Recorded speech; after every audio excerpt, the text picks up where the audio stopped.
Good morning. Good morning. And happy Monday to all you lovely, wonderful people out there. I hope you have all had a wonderful weekend and are ready to have some fun here. I am hanging out, revealing to you my, just call it my new haircut. Now, those of you who managed to catch the live show last Friday night on 8-Bit Esquire's channel may understand why I have a lot less hair and a little bit more sorrow in my heart. Because my lovely blonde locks, well, they were thrown out with this morning's garbage. And I have no more hair. So, if you want to know more about that, definitely go check out my buddy's stream. That's all I'm going to say about it. I don't really want you to go check it out because I was kind of a delusional arcades here. Well, I was a kind of a delusional mess by the end of that show. Anyway, I want to thank you all again for being here live today as we work on a very special CRT. That is this CRT right over here. That's right. Right to my right. It's a 14L5. And so this one's one you've seen before, I do believe. It actually belongs to my good friend Bob from Retro RGB. And it's one that I worked on for him, gosh, a couple times. But it still has an issue where it takes a long time to warm up. The only thing that's not been done to it is it's not been recapped on the main board, and then it's not had it's got a bad deflection arm. And I've shown off Kaitor's new bracket from Kaitor Industries, and we're going to use that today to replace the one that's inside of this CRT. That's just, you'll see, it's a mess. It's held together with tape. And I'm going to turn the lights up here in a second, but please, folks, if you could, like the pinned message said, please just do me a favor. Drop a like on today's show. I do appreciate all of you for being here. It is Monday back in the bunker. I've got a couple announcements here. In a second, we're going to go through, and then we're going to have some fun tearing this PVM, apart. And I'm going to do some shout outs here in a second. But please, if you could, hit the like button for me so that the world will know that the bunker is live. And I'm going to go ahead now and I'm going to turn up some lights. Now, if I pull on all the cameras at once, you can see Cole's not here right now. I do have the Cole cam active, though. So, if he decides to grace us with some presents, we'll see.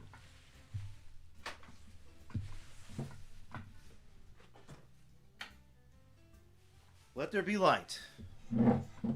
Let there be light this good day. Hey, thanks, Cole. That's right. All right, guys. Want to say thank you to Daniel Gonzalez. Thank you for coming in, buddy. James Boone, welcome back. Thank you for coming. Belmont, welcome in as always. Zero Sleep, welcome back. You guys are great. Giants Orbiting, good to see you today. What is Truth 101, welcome in. Delusional, thanks for being here. Dr. Claw, thanks for coming back. Shin Lark, coffee time. That's right. Hang out. Grab a cup of coffee. G.A. Rafine Sam, thank you. Stariana. Yes, we're going to have a wonderful time. DJ Zero Mask, welcome in. Ti-Fi, MC, thank you guys for coming. The Train, Double X, welcome in. All right, everybody, let's get going. Feel free to chat amongst yourselves. Have a good time. Again, we're working on a 14L5. I've done so many videos on the 14L5. I want to do a follow-up video that's kind of short on to the point of Kaitor's bracket, but I'm not probably doing full restoration videos on it. But it's a great thing to bring on a live stream because, again, if you go to my front page of my channel, the thing that's pinned is a marathon of just PVM repairs of the L5 series. It's just a playlist of, like, I don't know, 3 hours, 4 hours of it. So that's what you can go check out if you want to see more on the L5.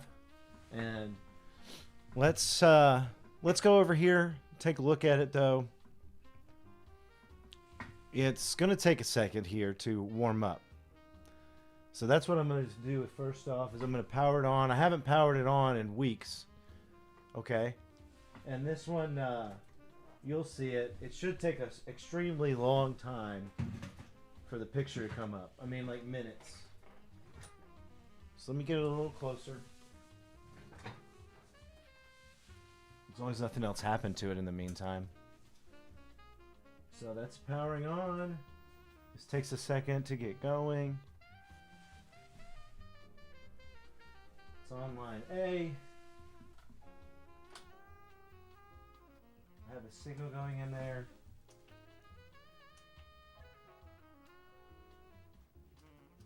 And this will just take an extremely long time to come up. It should. So we'll start the clock here. Let's see. I am at 6 minutes and about 30 seconds on my counter. And we'll see how long it takes for this screen to pop up. And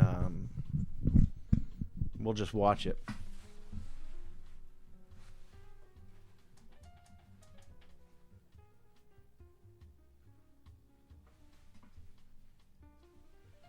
Actually, not seeing anything yet. Make sure I'm plugged into A. Yep. Yeah, this should take a while. Frankie Zito, welcome in. Yeah, it is. Yeah, his crap is always broken, delusional. He's always pawning it off on people. So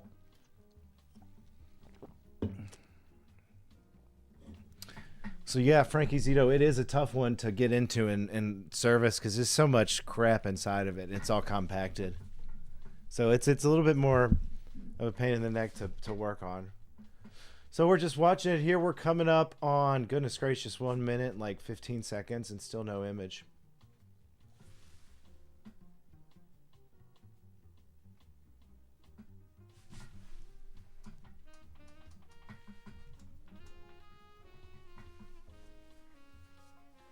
Isn't that crazy?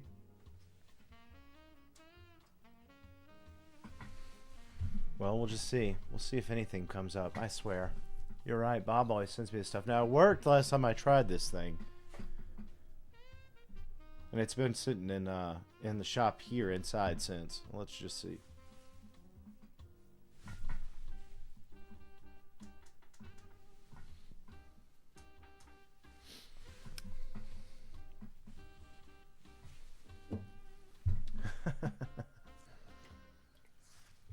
Oh, goodness gracious. Yeah. My new haircut, right? It's all gone. That was a fun stream. I'm glad I survived it. Man, I was out all Saturday. I couldn't move.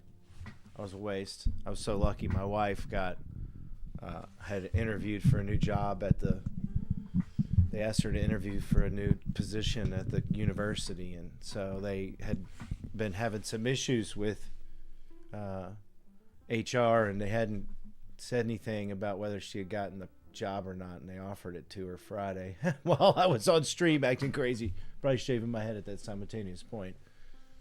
We're still waiting here. Coming up on 3 minutes. No image. Man, see, like you'd think this was broken if you just got it. I might still see the power right there. Just to make sure I'm actually, well, see, it shouldn't matter. I should be able to still see the menu. Oh. Okay. Actually, it is starting to come in. You just can't see it. Thanks, Koala. Yeah. It definitely, she didn't even say anything about my hair. The crazy thing was my head looked so bad. And I posted a picture of it on X. Saturday. My hair was so bad and I was so like hungover I couldn't even handle shaving the rest of it off. And so I had to walk around like with a hat on and like a hood and try to pretend like nothing happened. And thankfully, there was a lot going on with them. And oh man, we're about to have a picture at some point because I do see the actual image starting to come in here. I'm gonna start a game if I can. I mean, it's starting to come up. I can't believe it. You can kind of see it there. See? Woo, we're about to see it happen. Look at that. This is so real time. Bam, baby. Watch this. Ooh. Right? Steve will just do this and it will magically appear to screen. No, this is the issue. Wow. Look how long it took. I don't know. That's what we're going to find out. So I'm going to do, there's some caps. So I've had other L5s that have taken like, not nearly this long, but like 20, 30 seconds to warm up. And then I've done this cap kit on the main board and I have had success in that actually reducing that time down to about like 5 to 10 seconds. So there is a possibility that hopefully this will get better from that. Otherwise, we will have to test this tube. But I don't know. I'm thinking it's that main board. But yeah, it looks bad. Goodness gracious. What's up with that picture?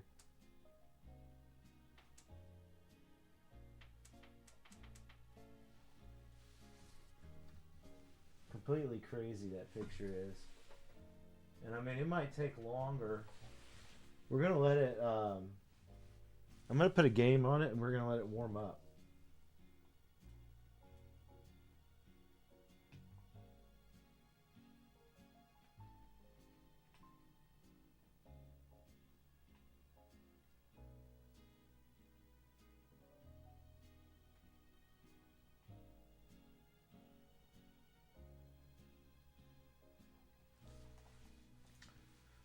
We'll see. We'll see how long this takes to like fully warm up. I mean, that looks terrible. This is, let's see if I can reset the picture.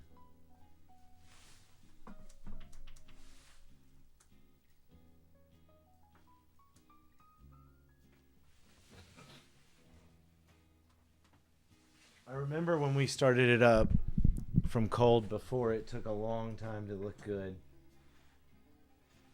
So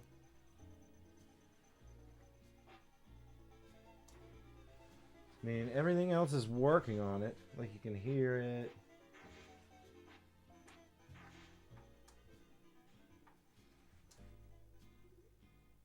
So what I'm going to do is I'm just going to let it run here for a little bit. We're going to try to let it get warmed up before we actually work on it and open it up, because I want to make sure that the image will get at least a little bit brighter.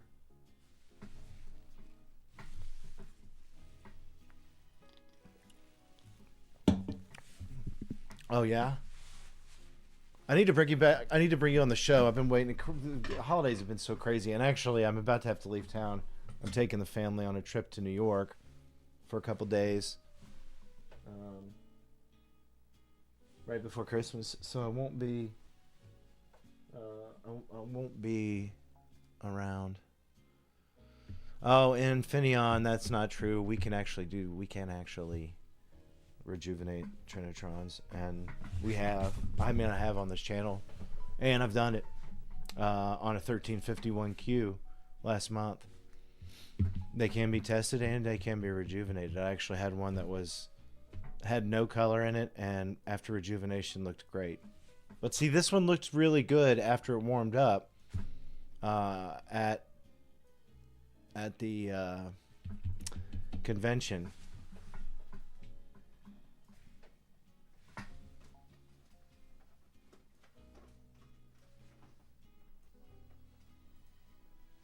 But I mean, it doesn't look good at all, though.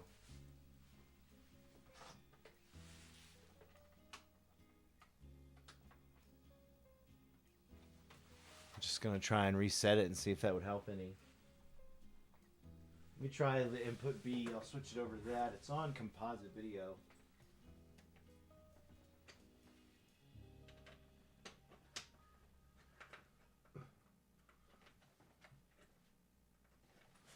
So I don't think that's going to improve anything, but we'll see. Nah, nothing really different there. Now if we take up, I'll show you kind of how dim this screen looks better. I mean, it should show up good on this 240p test suite.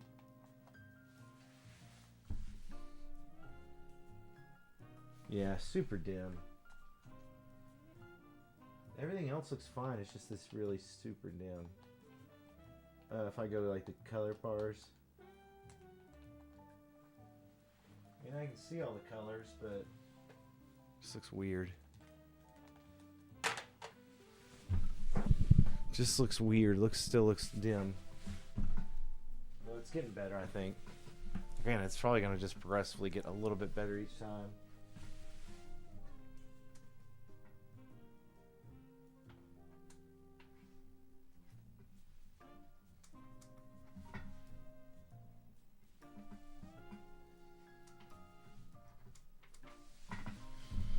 We'll just keep watching it.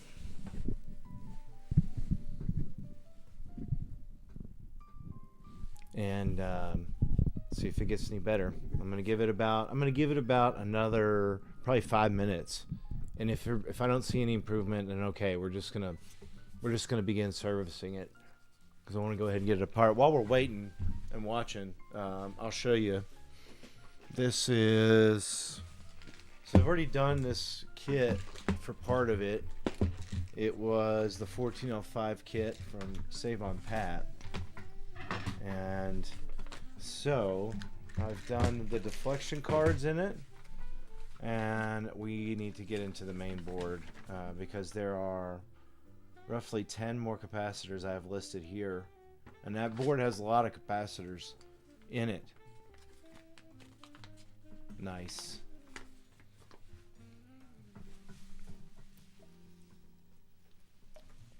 But it's got I've already built the kit. It's right here. And it's not really anything big. This is probably the biggest cap is this one. 50 volt, 220. This is a pretty massive one though. You could get smaller ones. But not too big of a kit. It's a pretty small one. Let's see if Cole's back. I don't think he is. No, I don't know where he is. He must be upstairs sleeping. Waiting for the garbage man. So I'm just, like I said, I'm going to give it 10 more minutes till about 6 more minutes probably now. We'll just keep watching it. Goodness. Let's see.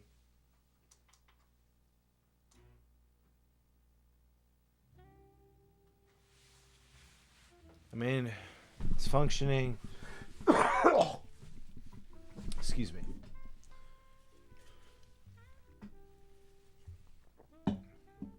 But everybody knows why the 14L5 is so desirable. Right? I think it's looking a little better. But, goodness gracious. Not too great. Not too great. Okay. Been about 2 more minutes. Been about 4 more to go. So, just keep watching this thing. Now, if you work on something like... Hey, Smasher Josh. If you work on something like the Sony FW900, you actually have to let it warm up almost 45 minutes. And here's a little something. If you see right here, it's very hard to see it, but right under my finger, way back there in the background, that's the FW900's 4x3 version. It's like the C520 or something like that. Those have to run for a long time before you can even really make any adjustments to them. They have to literally warm up. 30 minutes to 45 minutes. And then I had another... now this is abnormally long for this thing to get hot, because this is 14L5. It shouldn't take this long to get warmed up normally.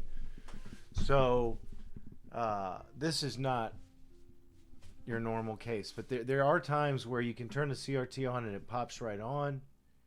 after a couple seconds, and then other times where it takes 15 seconds, 10, 15 seconds to pop on. And that's just the cathodes, you know, trying to warm up and heat up.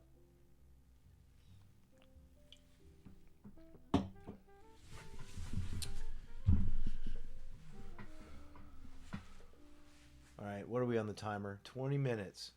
All right, guys. Let's see what we got. All right, man. We got an awesome crowd here today. Thank you all for coming back. Please do me a favor and hit the like button if you like my new haircut. If you haven't already. There's my plug for it. I mean, I'm starting to think it looks a little better. Let's go back to Legendary Axe, and then we're really gonna, then we're really gonna, you know, take this thing apart. And the thing is, I can easily do the neck and the testing. I need to do that cap kit first because it's the hardest thing to get to. It's all the way deep down in this monitor. We'll get it open. Now this is shadows up here. That's what you're seeing. All right, let's go back to the Legendary Axe because that one looked really dim to begin with. Let me turn that off and see if that helps. Yeah, I mean, I'd say it's better. It's not great. Probably could turn the things all the way up and get better image, but okay. That really doesn't help. Can definitely see it though. Nice, Alexandro. All right. Let's so it is getting a little better. I think that if I kept letting it go. The thing is, it hadn't been told. This was dead cold, like not turned on for months. So that was a good thing to see. Because if I turn it off, let's power cycle it. Watch, it should show the screen pretty much. There, it turns off. Turn it right back on. It shouldn't take nearly as long for this screen to come up. Right there, it says. See, now it's warmed up. So there could be something in the power block. I've really got to do this kit from Pat. It's just got to be done. So let's do that. And again, if it's the tube, then we'll go from there. We'll see. We'll test it. But that might not get done today. That might need to be a one for the next one. So, all right. Now I'm going to show you how to get this thing open. All right. I'm going to show you how to get it open. Turn a little jazz up a tiny bit. And turn everything off. We'll leave that going. I'm going to unplug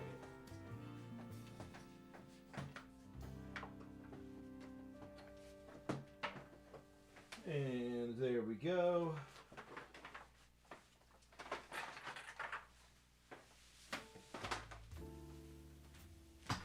Here we have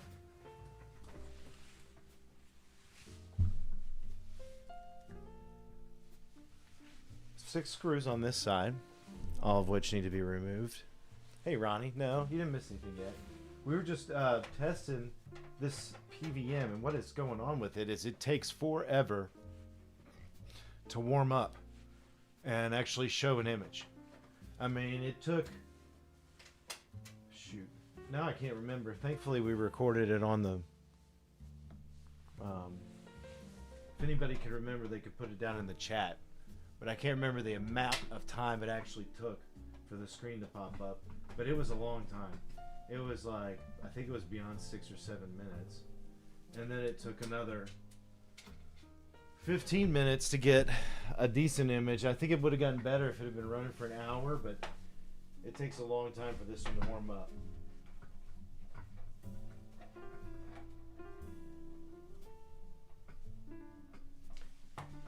So there we go. Nothing has exploded. Sorry, no. No kabooms yet. Man, this one's dirty. Goodness gracious. You know, Bob sent me one BVM one time that had, that I opened up. And usually I open them up in the garage for this reason. Like, It had like been peed in by a mouse or something in the bottom half of it. I had to take the whole thing apart and clean it. I don't even know if I told him about it. I think I just cleaned it up and didn't even mention it.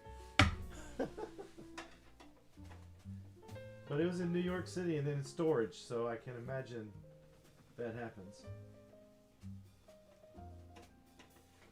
BVMs have a lot more crevices in them, too. Now, I've had problems with mice in the past with my own CRTs. Alright, there we go. And you all knew that. Gosh, the rat was in my shop last year. Yeah, Smasher, this is his PVM. It's Bob's. Now there's 2 screws on the back.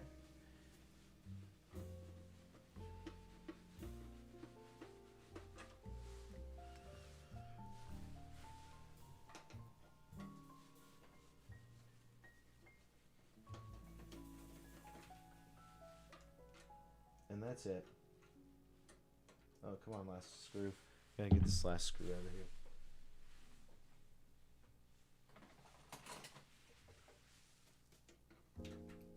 There we go.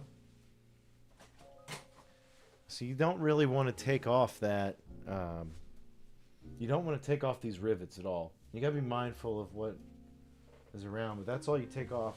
Just slide back. There we go. Look how quick that was. That was about the quickest disrobing of a PVM I've ever had on live air. All right.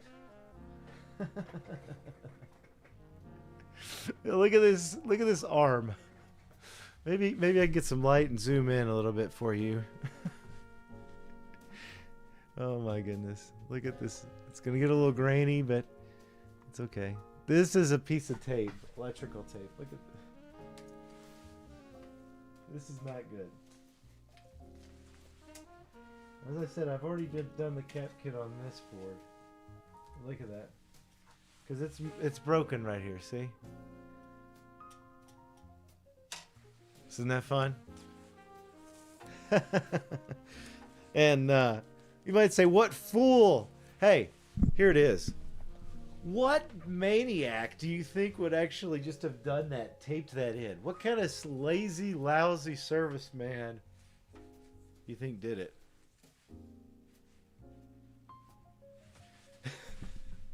So that was a problem. There really was no good solution to this till recently. You just had to keep it together at all costs. And there's nothing really harmful about that, but it's not good.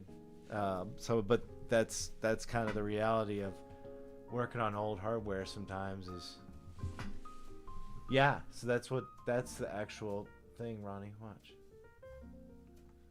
Let me get us back down to size here.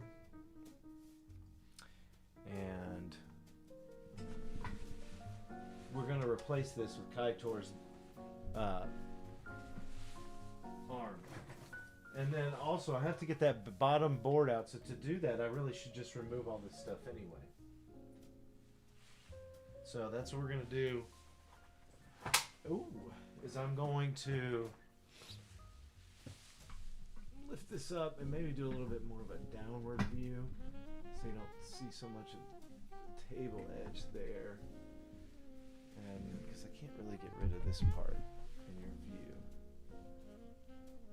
But I want it to focus on the PVM correctly. Maybe that's a little better. So we're gonna watch this. Yeah, that's where we first came from, was Thingiverse.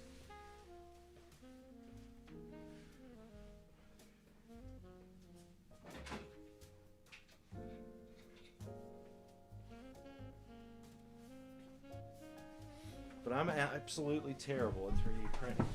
My 3D printer's no good. So thankfully my friend at Kaitor made this. And I've shown this before, but this is what we're going to install today. Okay? This is a nice heavy-duty replacement, just for the same thing. Same size, same build out, 3D printed, really nicely printed. And he's selling these over on his website for $30. and they are amazing. So if any moderator in Belmont, if you want to throw a link, you can, if you don't mind. But otherwise, I'll add one to the description after I get done publishing this show. So this is really good. This is the bracket we're going to install. Actually, Belmont, don't worry about it. I know you're cooking breakfast. Yes, thank you, Daniel. So that's what this is going to do, right? This is going to be a replacement for this. It's going to sit in here. You're going to have this board on this side going here. And then there's a backboard back here that snaps in there. And that's going to do that. And before I do that, I'm going to remove it. And I need to make sure that I disconnect all the cables on here. That's the ground cable.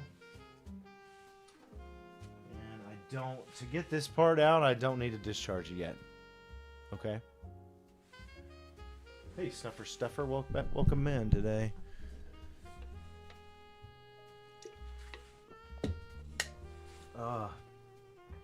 Here we go.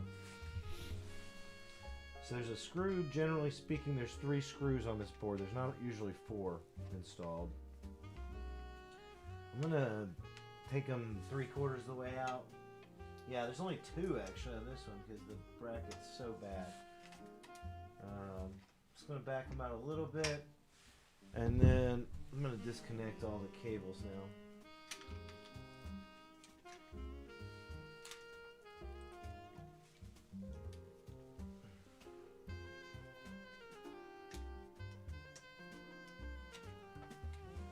That way I can get the deflection card out.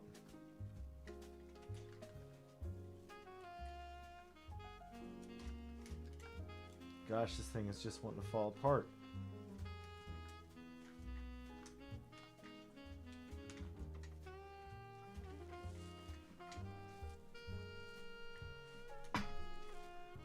Come on.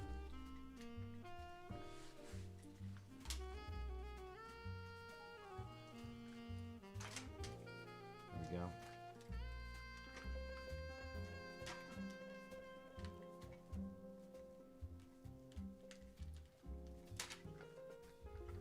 Okay, all good. And then remove the screws that are down here.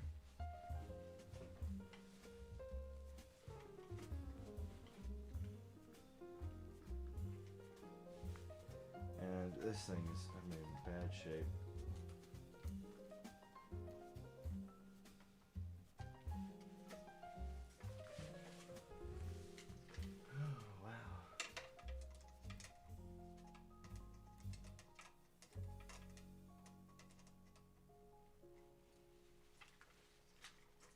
The problem is this plastic. It's not just the fact that, you know, something happened or anything. It's this plastic. It's just always been brittle. And when I pull this off, I'm gonna snap it a little bit and show you what I mean. All right, this one's all good. This is the one I've done. Gosh, who knows how long ago. It's fine on it. That's the board I did before. And yeah, this there's a D2 card on here. And normally you really don't do anything with this card. It's just got a couple of inductors on it. But the purpose of this, we shall remove. Let's see what we need to remove. We need to remove this cable. That's about it. Okay. Now I'm going to be able to get this whole bracket off, and we'll bring it. And this board, this little D2 board, should come with it. And that way I can get it out easily. There's only one screw holding this bracket over here next to the flyback. Gosh, yeah, this main board. See, this main board is a donor board that we tested at Retro World Expo because the other board was busted. That was the problem. Now that I remember it, I'm remembering, but this has been so many months ago. My memory is just, unfortunately, not what it used to be. But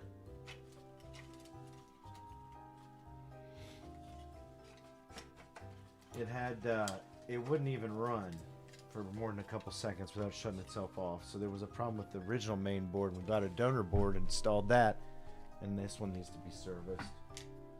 The donor board. So this is the little D2 board, and it's held in with plastic. It's not got screws, little pop-in things. I'll show you those closer.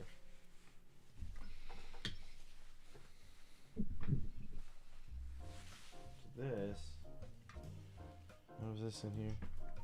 Yeah, so this is in here like this. Okay, I'll show you what we're gonna do here. Look at this. I'm gonna go to my face only. Okay, I'm gonna back out a little bit.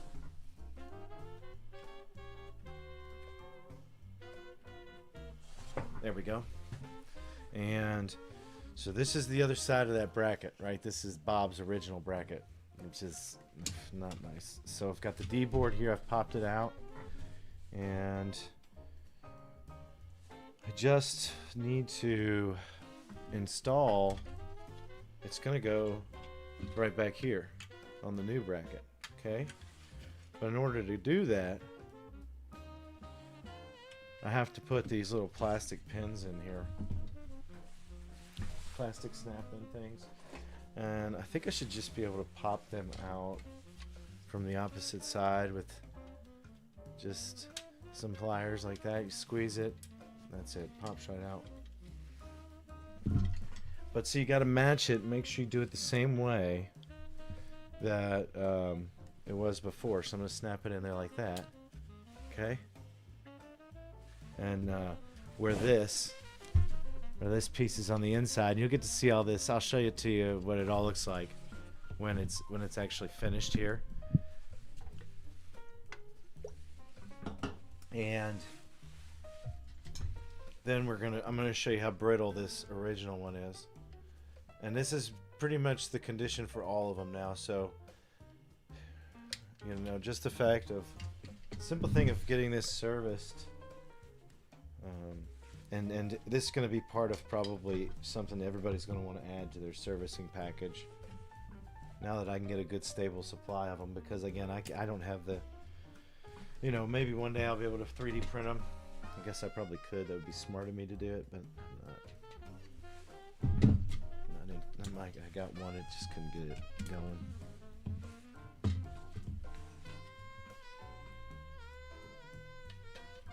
So there we go. All right. Now, let me show you. Because they are opposite of each other. Right there. So they run opposite. And watch this. And then you can just slip your card on there.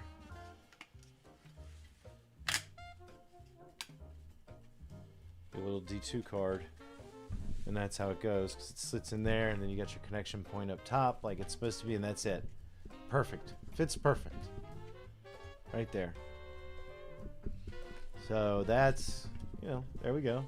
We're in good shape right there. Nicholas, I am waiting. I don't currently have an L5 in the shop. I believe it's the exact same size, but I haven't been able to verify that with testing it to fit, because I haven't had a 20L5 here yet. So it's a great question. 100% will work with the 14L5. We are not sure about the 20L5. Literally waiting to get one in the shop. Unfortunately, I thought one was coming, but it was a 20M4U. I got so many coming and going, I forget. There should be a 20L5 though in the shop at least in the next couple months. So I hate to say it lasts that long, but if anybody else wants to confirm it, they can. Yeah, really great stuff. So thankfully we have this. Let me show you this original piece now. Probably should wear eye protection or something, because this thing's a mess now. Poke my eye out. This little piece of plastic just falling off it already, and more tape. This is super duper, like, what, I mean, like, doesn't take much, I don't think. What? Let's see. Let's see. Oh my gosh, I'm really glad I wear eye protection. See, I mean, this stuff is just like brittle. It's like peanut brittle. It's so brittle. Did you see that? Look at that. I mean, I didn't even put any pressure on it. And look at how it just pieces apart. Like, again, like, oh my gosh. If you're wearing 3D glasses today, you would have just gotten a projectile thrown at your face. So that's the issue. I mean, look at this thing, right?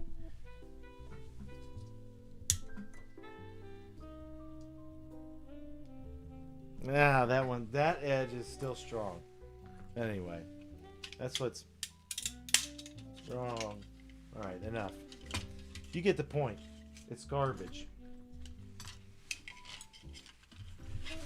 It's garbage. It doesn't taste like peanut brittle, unfortunately.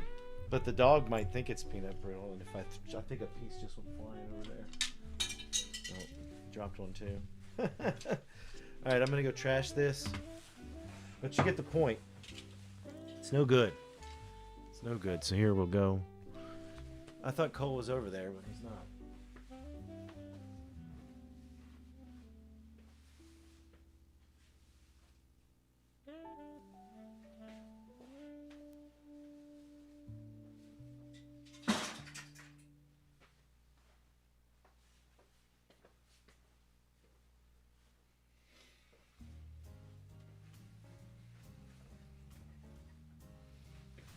All right. I hear you. All right, let's get this. Next up, I'm going to remove the neck board. Again, for convenience and get it out of the way. But it also has been serviced. So it's not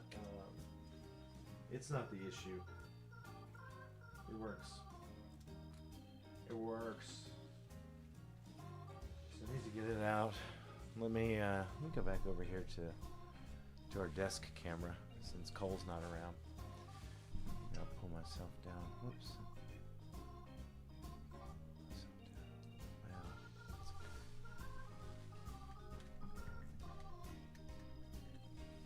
There we go. So we're going to get this neck board out. We're going to pop a couple of things open here.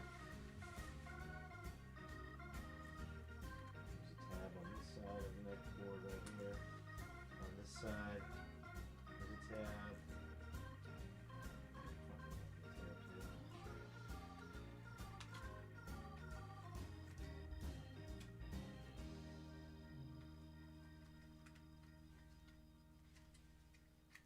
Alright, let's get these ground cables out of the way first, actually.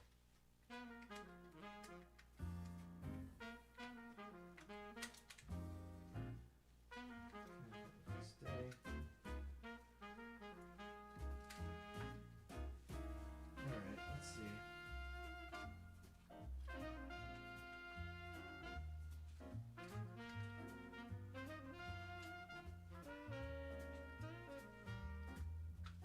Go.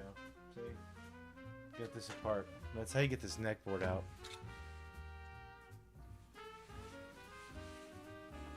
And this is what it looks like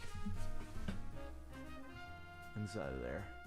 So it just pops out. There's a tab on each side of there. Focus, come on, baby. This is an 8-bit Esquire show. Focus. There's a tab right here and right here.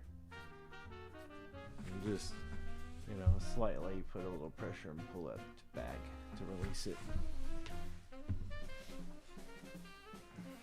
All right, let me go set these boards in a safe spot.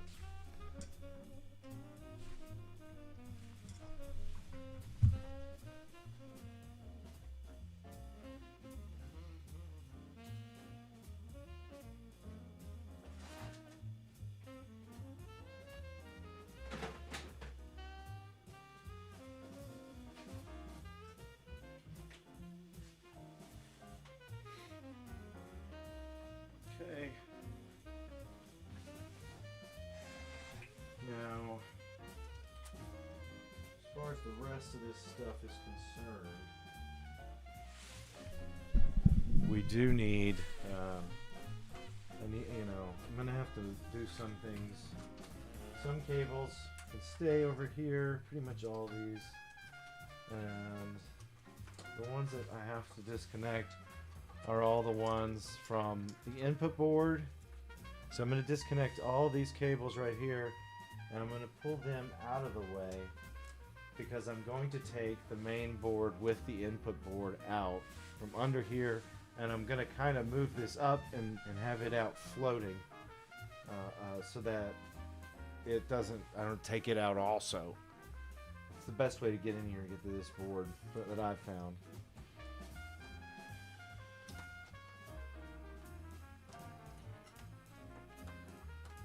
There are going to be some screws we need to remove though to do that.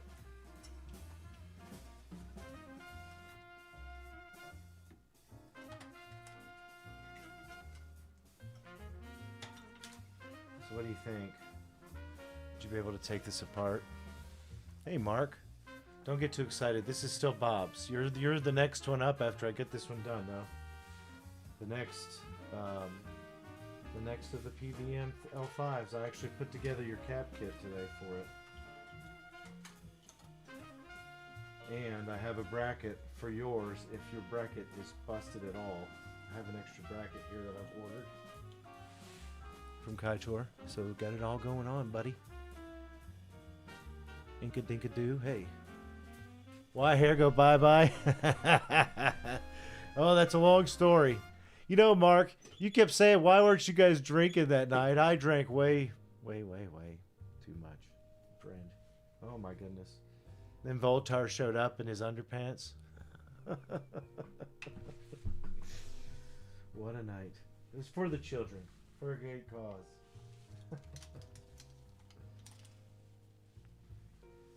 What a fun time. All right. This needs to go over here. This can go up here for now because I haven't discharged it yet. This can stay over here. I don't want everything to get all confused. There is, let's see, I want to make sure I get some of this stuff out of the way. Down here on this side by the flyback, there is a ground cable that you need to get out of the way. Just releases by clip right there. There we go. Got to be gone. And usually there's a screw down in there, but I took it out already. Yeah, I think there might be one more screw down in here somewhere. We'll see. We'll get this input board out of the way and we'll see. So next up, let's move it around and look at this side a little bit closer. This one's held down here by these 3 screws. So we need to remove these 3 screws.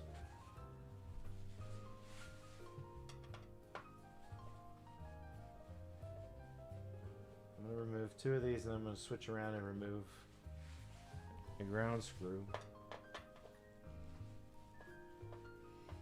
And this side doesn't seem to have the trouble. I don't know what it is. This one is still the same plastic, so it can be brittle, but it seems to hold together better. Maybe the fact that it's not, you know, holding the weight like the arm is.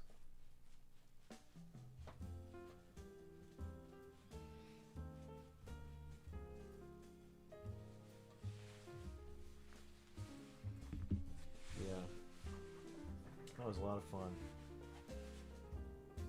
I want to thank all you guys, too, for going out there and, man, really showing up and donating and everything. You guys really helped out for a good cause, and so thank you for that. Yeah, congratulations, you were able to grab a RetroTink 4K. Awesome.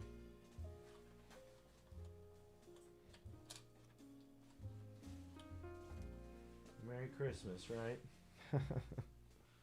Alright, so there's all those cables out of the way. There's one more screw right here where my finger is. I know you guys can't really see it too closely, but you can kind of get the idea that, I don't know, if somebody wanted to come back and just randomly watch this and take their 14L5 apart, they could probably kind of do it from this video, because we're actually doing it. I'm going to just slide up and out of the way. So the idea here is also to release that cable up there. That's my tally light cable. Plugs into the top, okay? But I don't want to have this busting anything else. So that's what we'll do there. Get this over here. All right, everything's good now. Excellent. So that's this whole side now. Right. Oh, actually, I'm going to do it like that now. Just get it out of the way. Okay. Now we don't have to worry about it. And then I'll disconnect the cables at the front, which are the power button and the degausseur right there. Okay. Take the pressure off that point. Just don't want that to fall, and it won't. It's connected to like the actual button boards and stuff on the sides. And let's see what else we got here. This is going to stay. This is the yoke cable. This is going. It's the flyback, which you can see we haven't even discharged yet. Still about to do that. Get this thing out of the way. I hate these things. The rest of these cables are staying. There's going to be a ground cable somewhere. I know it. This one. Okay. There's a ground plate right here. All the cables can stay with the bundle. Well, actually, you know what? I can't take it as a bundle. I forgot. There are screws on the main board. So I do need to remove this board now that I have the chance. It's out of the way.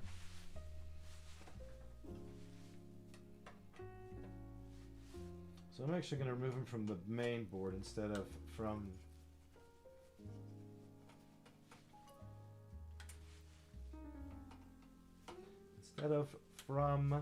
the input board. I'm going to remove the screws. So there's two, and this is where they go. One goes to the input board ground, one goes to a neck board ground, and the other one goes back to the main ground on the front of the monitor.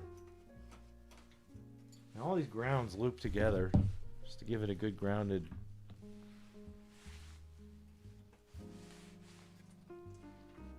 connection there between the monitor. Alright, there we go. That's been removed. There's a connection that I need to disconnect there for the power input, and then there's one more ground cable that I have to remove over here. Right there. Here we go. Alright guys, don't forget, when you're coming in, if you do me a favor, please hit the like button. I'm gonna get this out of here. I don't care what it takes, man. There we go. Please hit the like button, baby, for the sake of the 14L5. Here's the input board. I'm gonna go set this somewhere safe.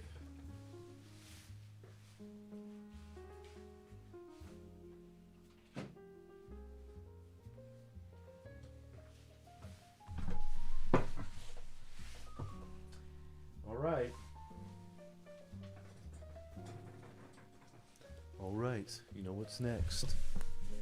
Let's see.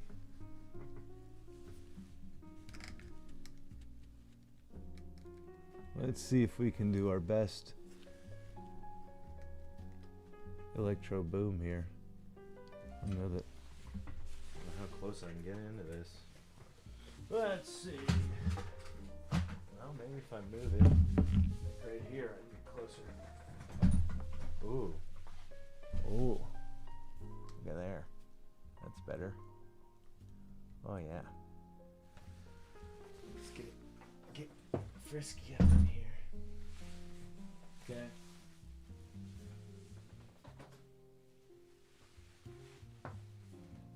Now this PVM should not have any spark to it. But hey, don't do this at home. Just let crazy people like me do it. I didn't connect a discharge tool because this is a PVM and it has most likely got self-discharge, especially this L5. But it has. If it wasn't discharged, it wouldn't be discharged yet. Let's see if anything happens here from the anode. I doubt it will. Woo! No, nothing.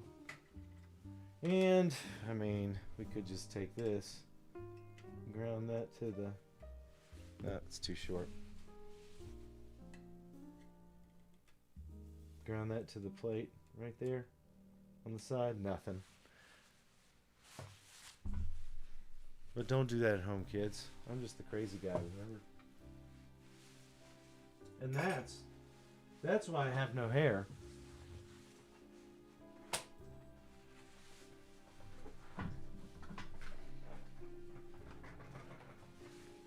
Because I'm the crazy guy and I have no hair.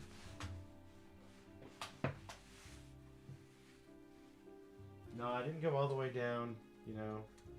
I didn't go all the way down to Stone Cold Steve Austin level. Shave head. Couldn't do that. I would have been a real doo-doo if I'd have done that. I think I got it down to a 2-guard or something.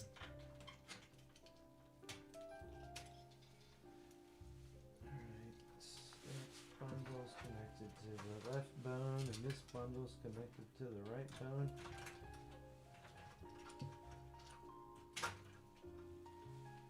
And is that one connected to? Yep. You kind of just, oof, man, this is something there's so many connections in here. Alright, that's almost all of them. Might as well leave them all connected. This makes it easier to put them back together in the right spot, kinda. My cable's there. Alright. There you have it. Goodness. Look at that. This is the main board. Right there. Yeah, if you want the Patreon link, it should be also in the description of this video. It's in the description of every video. Alright. Take that out. Leave that behind. And this is what we're actually looking for. This is what we're looking at. This is what we want to service. This is the heart of the PVM. So I need to get some things separated out. And yeah, we're hitting at the 1 hour mark. I appreciate your patience, everybody. We kind of did that experimental phase. It took 20 minutes testing. And the interesting thing is like if you would have just gotten this and turned it on, you might have thought it was dead, right? So dead. And let me go put it here. We're gonna look at this again soon, but this is the bracket. I'm gonna go put this over with the other parts just to keep it out of harm's way.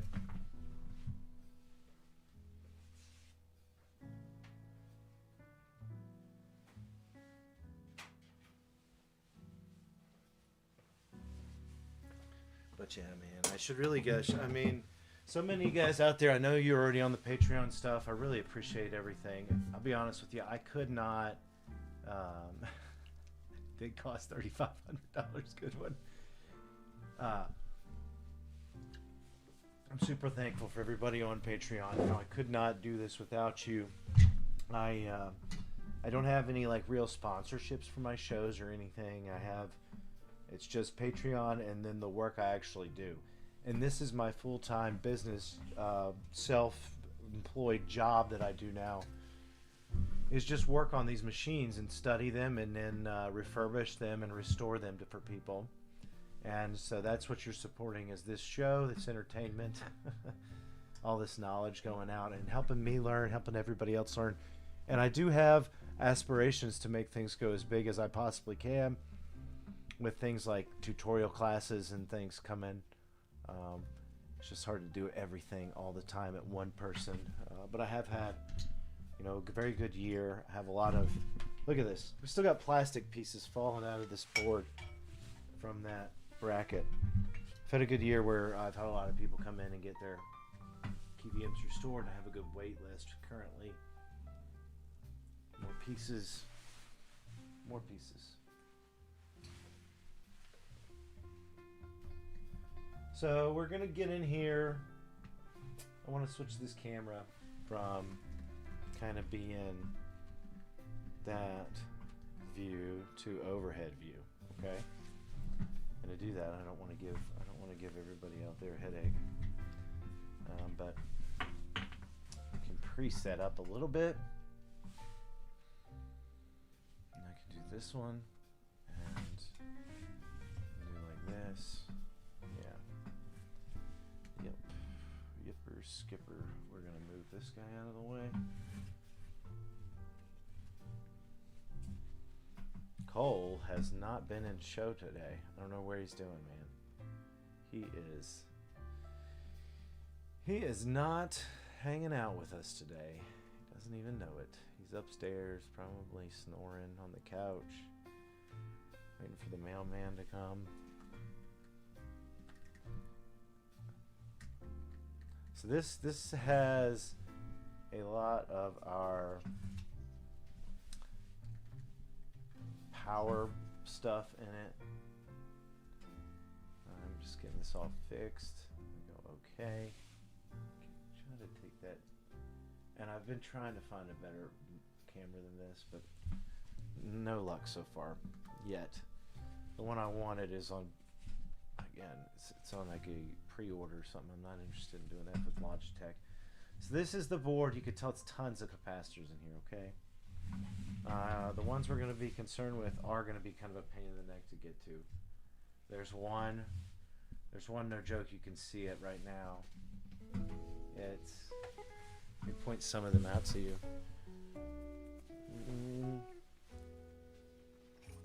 This is good. Right down in here. See that one? We have to get this one out. So we need to remove probably this part right here. I usually remove it also just to get that capacitor right there out. Okay? And then like, it's all the ones that are tiny in this kit. I expanded a little, and usually I replace all these 1, 2, 3, 4, 5, sometimes 6, depending on what this one is. I think I do have that one in the kit too, 624. Yeah. Okay.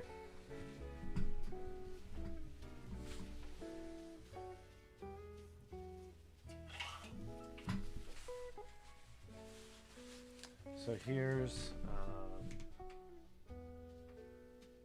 what we're gonna do. We're gonna go through now, and I'm going to retouch up the solder on these parts because this is also a board that gets that runs a bit hotter, and it has a higher tolerance for heat generally. And so I know which capacitors we're gonna do. I'm gonna try to get actually. Let me see. Don't know that I have markers, but I don't think we'll need them. We'll need probably this. 619, isn't it? I guess that's on the list. 611. 611's on the list. This one. 662. Yeah, okay. It's like all these clustered up in here. We're gonna go ahead and flip this over and do what we do best, okay? We're going to start with this cluster and we'll get to the harder ones after we get this cluster right here. Right in here. Reflowed. Got my Hacko iron here up to 650 degrees Fahrenheit. And on my list right here, let's see.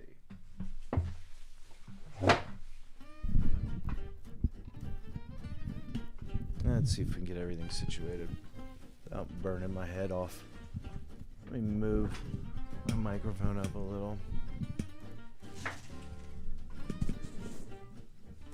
Everything's going well out there. Thank you all again for being here. Well, let's go. Let's get frisky. So 611 is absolutely on the list. That's this one right here.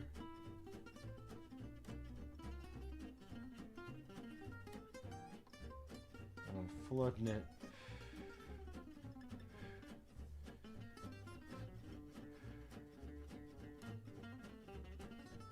This should just make it simpler when I use my FR301 to remove these capacitors, okay? 619, I do remove that one also. Because if you look in here, I mean, goodness gracious, there are so many places and traces down in here. This is not the simplest.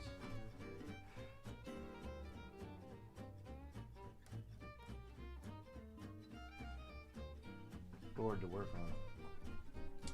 C662 is also on the list. And I know there's like 2 more over here that get removed also. Gosh. These also have very large ground plates, and that can be an issue. Oh baby, give me that solder, right? Come on, you want it.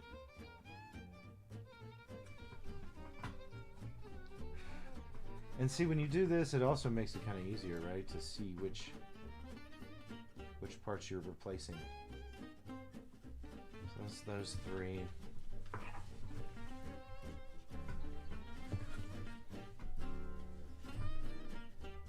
624 is on the list, so that's that one. 606, 616, 6. Sorry about that. Sorry about that. I was reading this list and losing myself. So these 2 over here are apparently not in the list. 606, 616 are not on this list.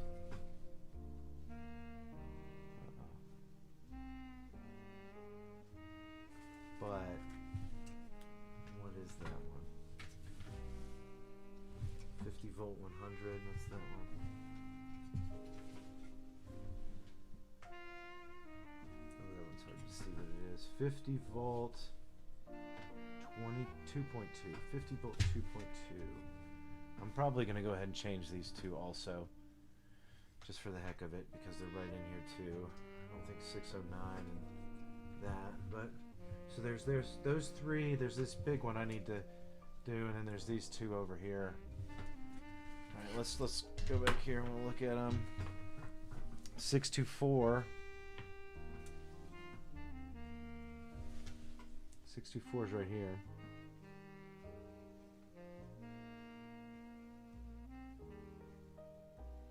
Gosh, it almost needs to be hotter than this. It's crazy, isn't it?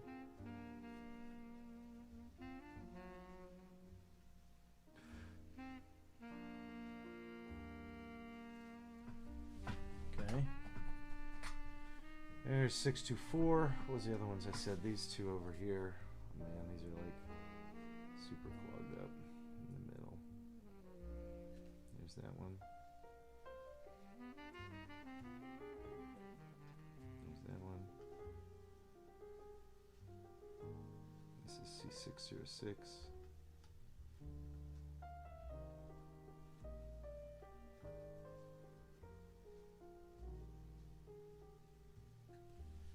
There we go.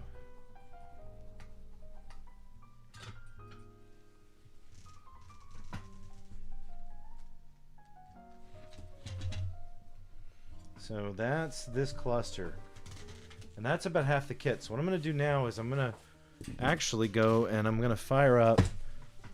I'm going to fire up the FR301.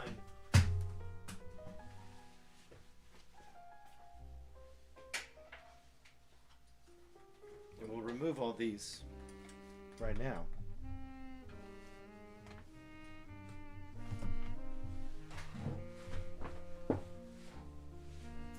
So if you want to know more about how to like maintain your tools, I actually just did a recent stream on how to do all that, clean up and maintain your tools if you happen to have these. End of the year, good time to work on that kind of stuff. Oh yeah. My ESD strap. Gotta strap in, you know. Gotta strap in. Make sure everything is good.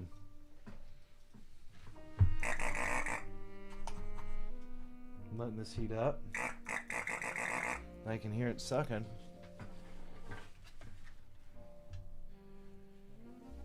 Let's get one of these. Let's get this easy one out. Finger on 624. Goodness gracious. Let's go with the positive leg first. Ooh, yeah.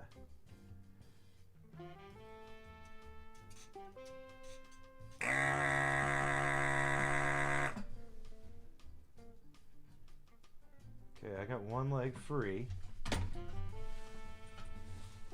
But the positive leg did not come free. That's not a problem though. It happens. Where are you? Where are you, guy? Right there. Right here. This leg is still in there, it's still attached. It just has all the solder, most of the solder gone. Just float over there in that one again.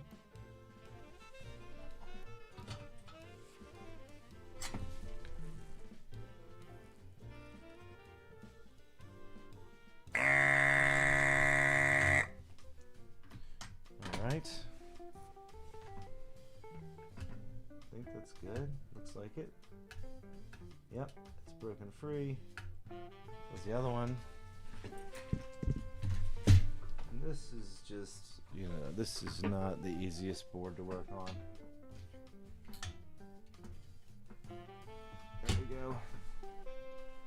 go. First tooth has been pulled. 50 volt 220. Put it in the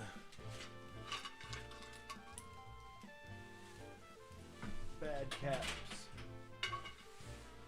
collection over here. And then I need to remember to write the other parts that I've added. Show those other two capacitors over there. That one did leave a ring around it, so there's a very good chance that capacitor's dried out. Alright, let's hope it was. Now we're going to go in here. I'm going to check out our these other three up top that I first did the soldering on. You see him? And maybe I can do this for you. Goodness. There we go.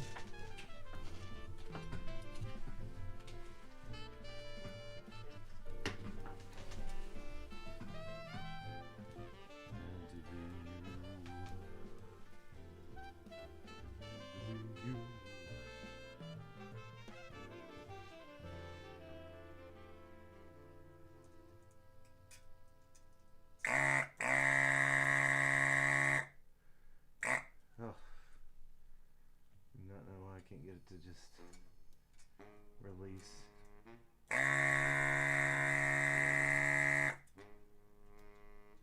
Sometimes they want to be stubborn. Now you could also do this trick. Nope, there it goes. No tricks needed for this one. 662. There's a loosey-goosey down there if you can see it. I'm just going to leave it in there and we'll pull it at the together.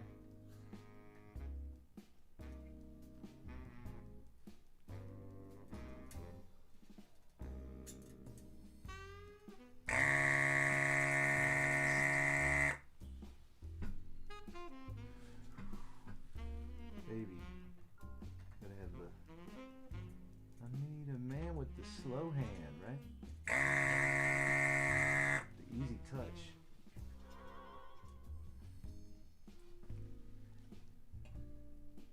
That one's loose.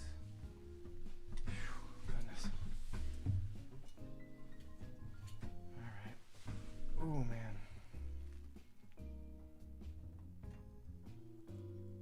Let's get that warmed up.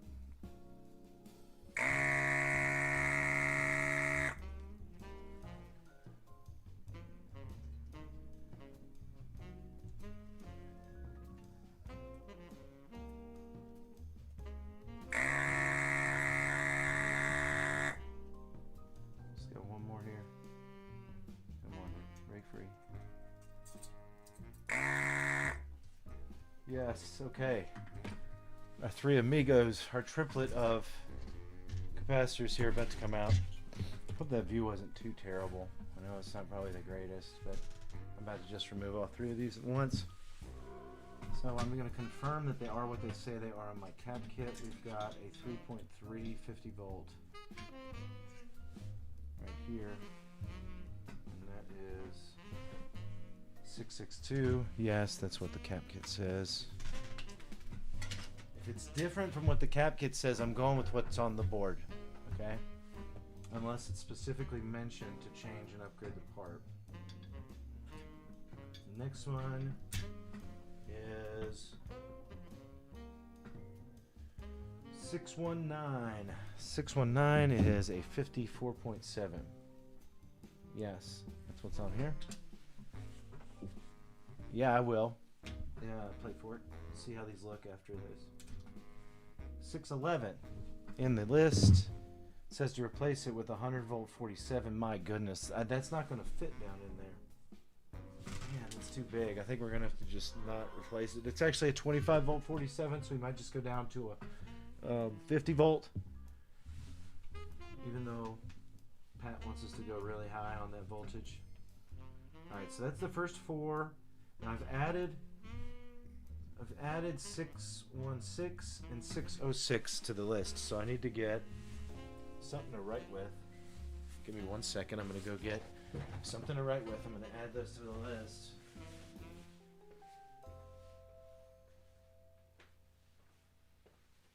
Here that is.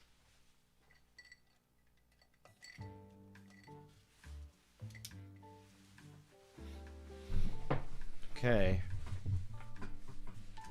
So I'm going to say on the main board right here. 619.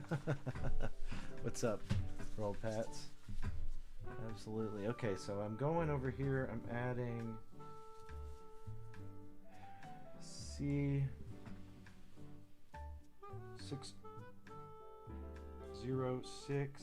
and C616.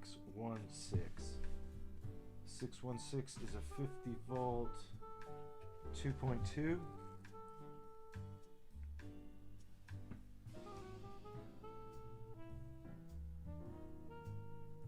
And 606 is a 50 volt 100 microfarad capacitor. And now they've been added to the cap list. We'll remove them just like the others. They've already been reflowed. Those are the two that I reflowed. They're just so darn difficult to probably get into that nobody wants to mess with them as much. Make sure I got the right one here.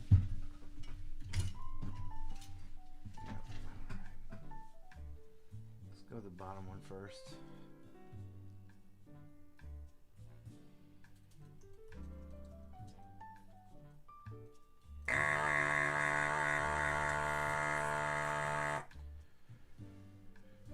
Alright, that one's good.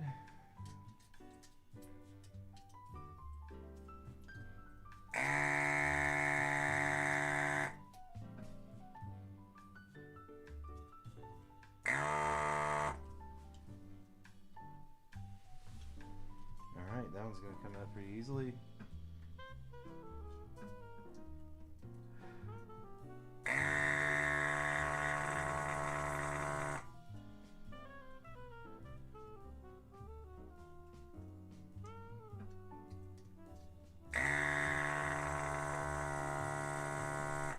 This would be much more difficult on this particular board if I did this without actually adding that fresh solder, because this board is just, it's got thick traces, it's got thick everything, and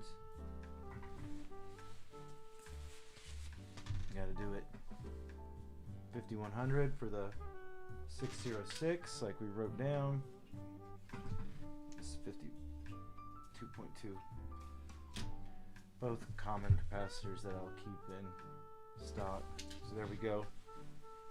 So that's about half the kit, just under half. So we went through 4 on there, added 2, that's 6. Now we'll be at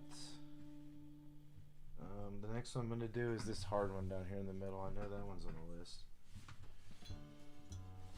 So again, what I'm going to do here,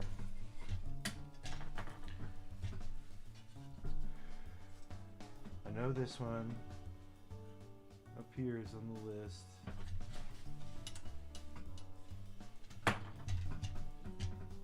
This is 634, right where my finger is, down here. And then we've got this resistor right here we're going to remove. Okay? So those are, we're going to remove both of those, and that's because I cannot get to that capacitor without removing that resistor. Well, I'm going to let the iron heat up a little.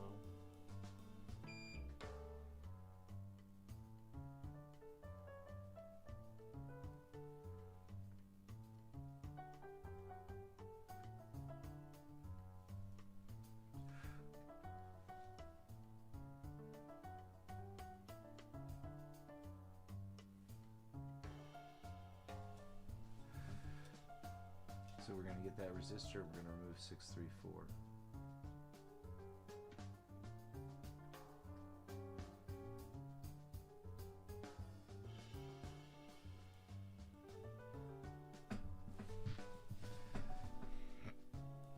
We also have to do 658, which is right down here. So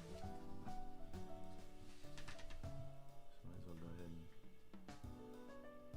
it.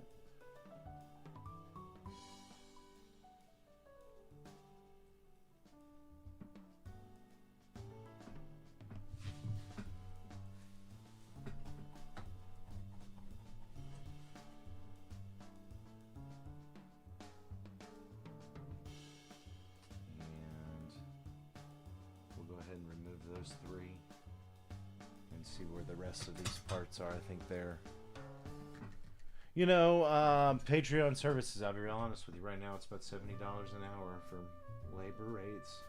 This kind of a work on this particular monitor restoration package generally runs about $600 really, and then if you do the other things, it just adds a little bit more. Like, I don't charge really anything to install the new bracket, but if you buy it, you have to pay for those parts and stuff, because I'm already in here doing this. But most of the full like restorations you see where I do not just this, like all the other things I've done with the neck board restoration and the other services, this had a couple of other things done to it.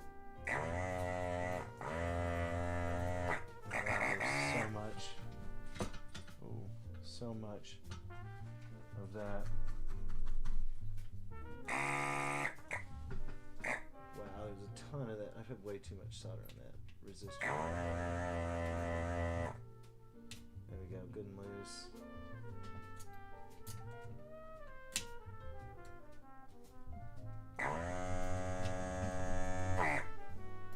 Goodness, there we go, push it out.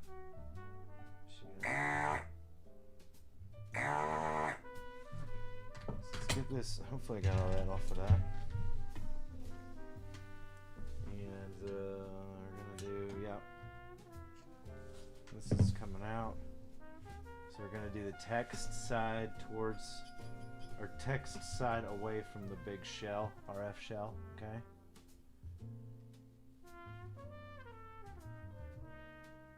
Yeah, right there. Okay, so I'm gonna set that aside because that's going back in. There's nothing wrong with that part. But you have to do that to get, look at this. This is where the capacitor is right here. So I couldn't get my fat finger down there any other way. So now we can easily get in here.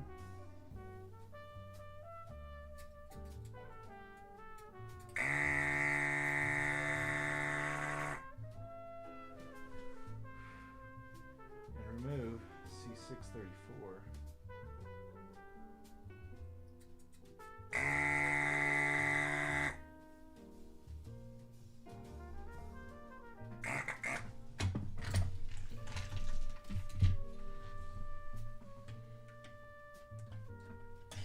There we go. 50 volt 10, 634 on the list, 50 volt 10. Now here's something interesting. If you look at Pat's list, sometimes he'll make mistakes. So you have to be careful, man.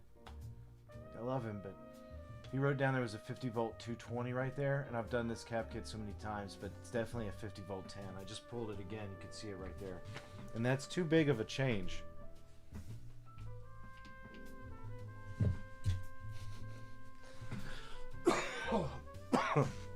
I had like the worst congestion. Good old fingers. All right. 1603 comes out also, I believe, right? Yep.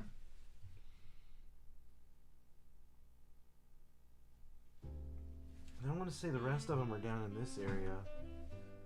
656 over here. So they're random. It's like this one, 655 or 656 only. So just 656 comes out. 1603. 1601, which I don't know exactly. I believe that's one of. This is 1601 down in here. Maybe both of these. 508. Yeah, no, that's that's on there. 539 does not appear to be on there. 540, 507. Nope, just 508. Okay. So, like, there's not a lot in this cap kit. We just need to get out the ones that are on the list. So we should be able to get. Let's see. Let's go ahead and reflow solder on a couple of these others, and then we'll do like 3 at a time, and then we'll do our last one. We got 658 already reflowed. 1603.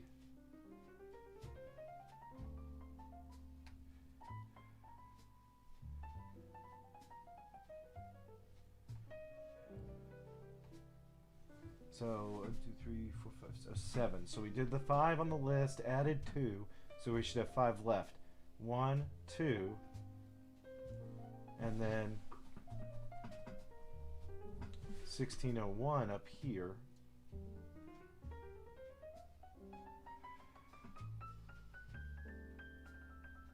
And then we'll have 2 more.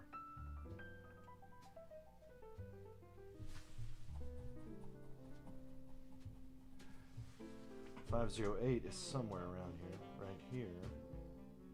It's 508, and there's only one more after that.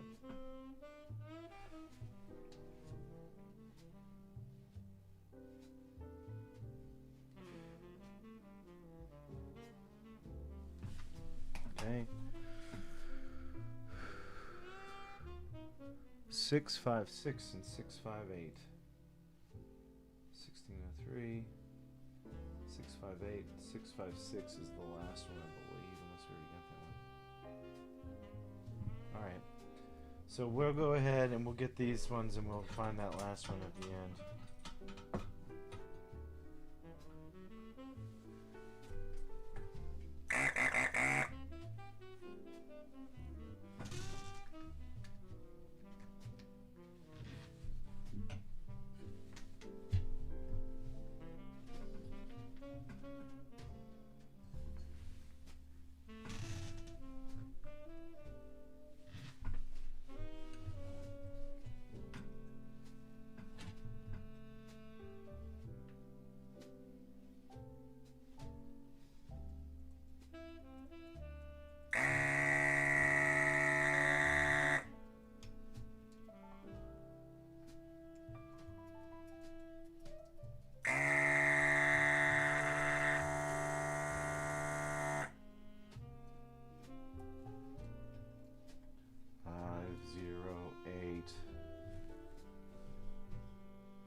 just fell out.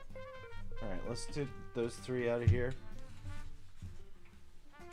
Get those three out, and then we'll do that last two. We'll find the last two on there. So this was 1603, 50 volt 10. Yep. There's this one. That's the one we haven't taken out. These two down here came out, so that's 3 total alpha. The last one's over here, 656, right? Or 656? Yep, right over here. You know, I remember when I saw it. That's on the other side. Sorry, guys. Let me pull this out a little bit. Move this one. 1601, a 16 volt 100.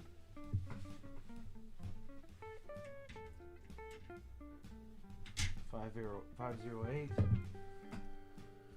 50 volt 1 microfarad. Hey, 8-bit Esquire.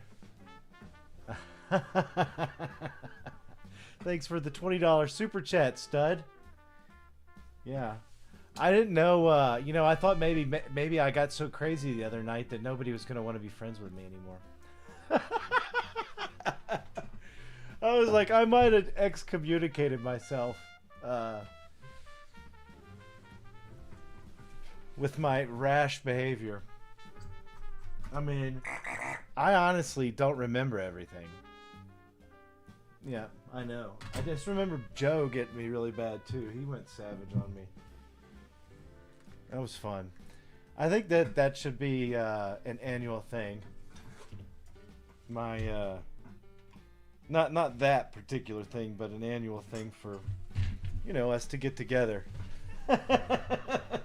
Sometimes I feel like I'm such a jackass in the community. I don't understand like how I get away with it.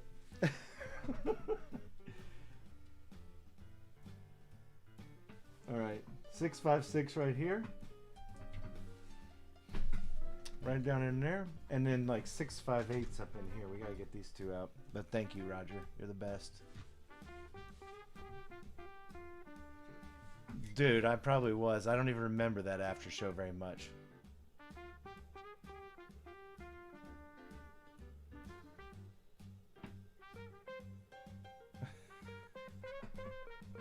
I mean, I don't know. Yeah, I mean, it's luckily that the camera didn't keep going.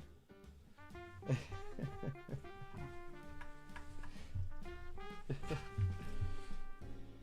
right, here we go.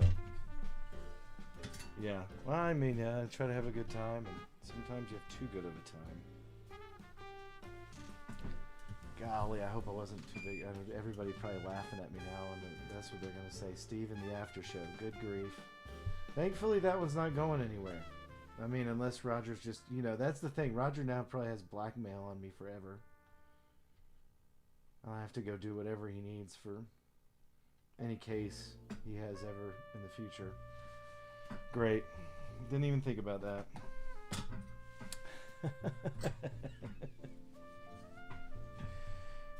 I mean, I haven't been that hungover in a very long time. And I've gotten myself hungover a couple times this last year. But that one was a special one. My goodness. Alright, I was pushing on the wrong one here.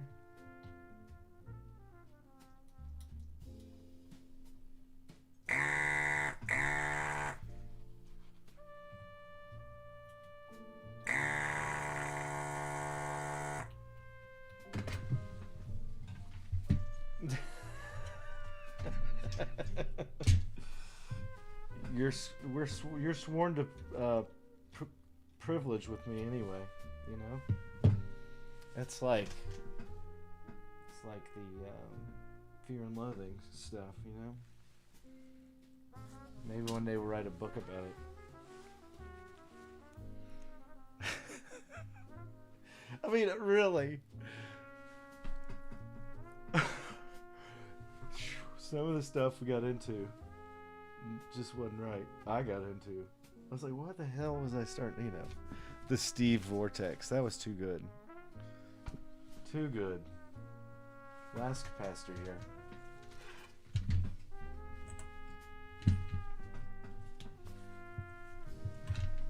Yeah, the live stream's up on the channel over there.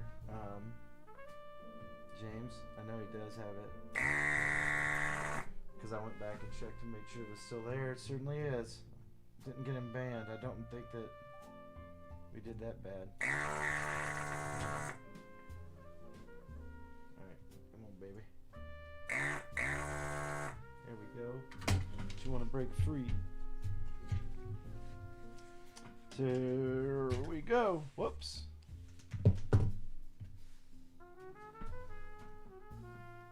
$16 volt 100, 658. Excellent. There we go. A little bit extra for Bob. 2 more extra than was in this kit originally. Now the first thing I'm going to do is go ahead and replace this very first one and get this vacuum out of here though. FR301 is done.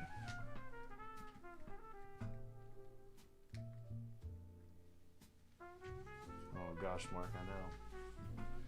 I should not have drank that much of that whiskey. Holy crap. This stuff is too strong. I was probably like, you know, I started to think that I ended up like, you know, have you ever seen the movie with Zach Galifianakis and Will Ferrell where they're both trying to become, I don't know, it's some kind of like election movie. And one of the nights, Will Ferrell's character gets just blasted because he comes over and has a conversation at the home of Zach, whatever the candidate name is. It was hilarious, but he just gets him totally trashed on single barrel bourbon.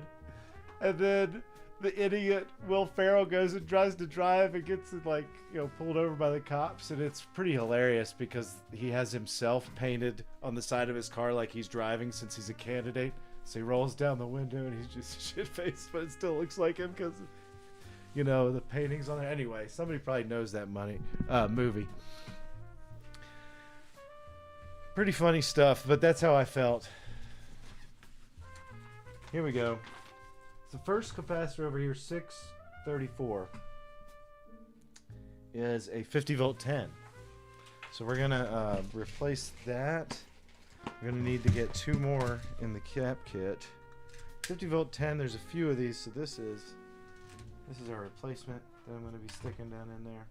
Gosh, even this isn't gonna be easy to stick down in there.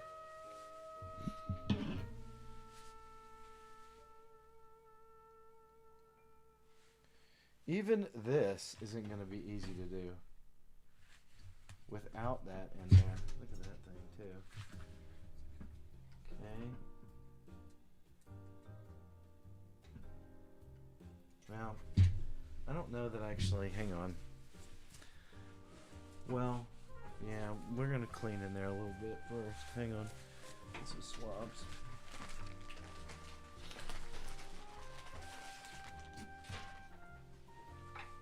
Oh yeah, I'm sorry, James. There was a pretest stream because it almost screwed me up. I kept going to it also, and you know, it was his first stream though. Pretty good for first stream, but yeah, it was. He did try to do a pre-test stream, I believe.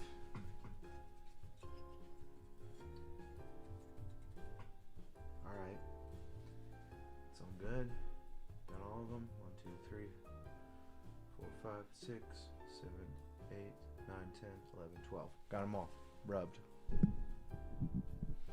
Yeah, they do. Oh, hey, Keith. Yeah, somebody did go in and reflow them or something. I'm going to hit that up and a couple other points before I put this back together. I'm going to do that. I just don't want to hate having this stupid resistor out and being afraid I'm going to forget to stick it in there. So, let's get this first Rubicon placed in there.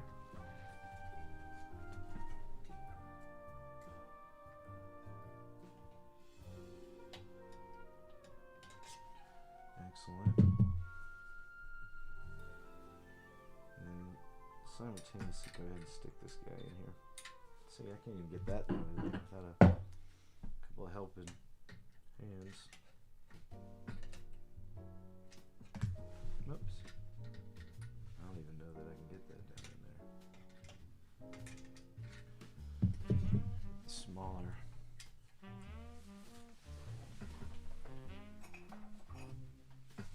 Smaller hands.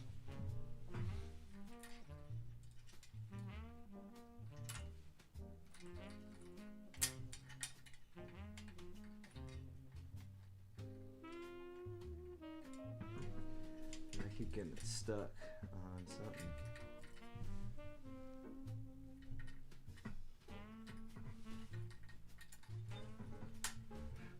Well, here, let's get this one. Let's go ahead and do the cap first, and then maybe I'll be able to do the other one.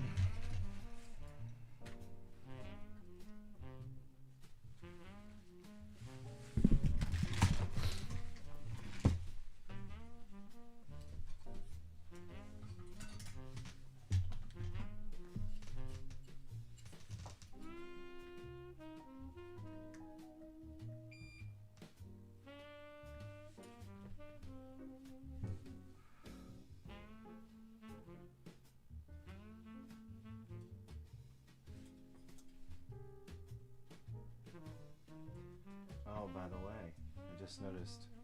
Check it out. Our buddy, you can hear him snoring. He finally came down. Good old Cole has arrived.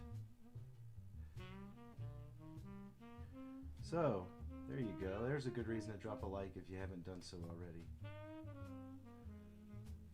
Please drop a like, folks.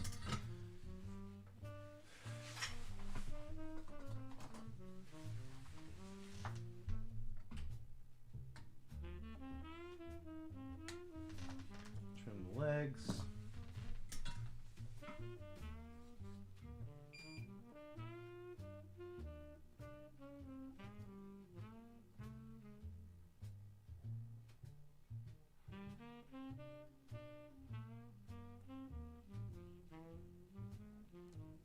There we go. That one's nice and good. And we'll go back to the desk here. Take a look at that joint right there, 634. I don't know if you can see it. Right now, there, there. This needs, I mean, obviously it's going to be cleaned. But maybe now I can fit that resistor in there. I don't know. Oof. Definitely my least favorite part is I mean, I guess it's not so bad. It's just like that one leg in. There we go. That should be both in there. Let's see what we got here. Oh yeah. Excellent. Let's see if we can pull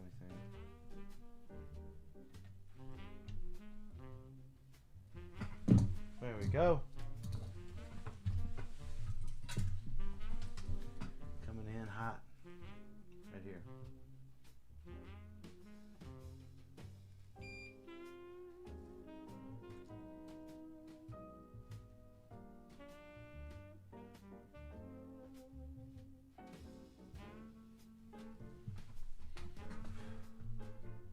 Looks good. The back side a little bit. Make sure I don't hit anything behind it.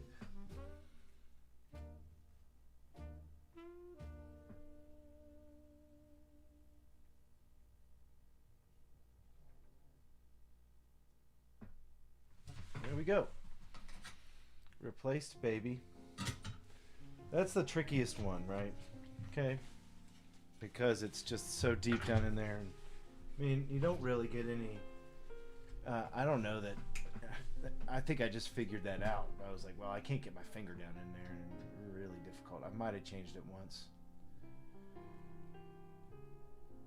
Is there a beep? Oh, yeah, the beep does come from my end. Yeah, sorry. It's my the Hacko machine. Every time when I remove the iron, it goes into a... If I put it in the holster, it goes into a sleep mode, and then when it reheats up, it goes into hot mode. And then when it hits hot mode and it hits the temperature, it'll beep. So it tells me by audio. Hey, Tony. How are you, my friend? Welcome back. Hope you've been doing well. Last time I heard anything from you, I think it was on like My Life in Gaming stream. You put a shout out talking about playing Mario 64. That was awesome. on the new little Trinitron, right? The S video. All right, we're gonna go in here and we're gonna start filling in the spots.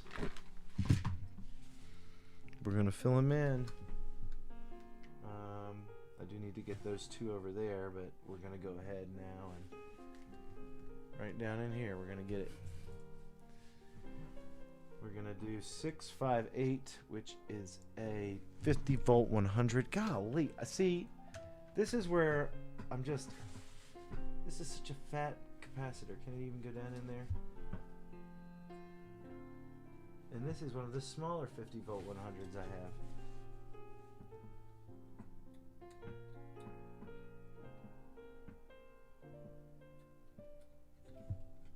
Okay, got it in there. Let's make sure it can get all the way down in there. Well, it's definitely going to be much more durable than the previous small one. Okay.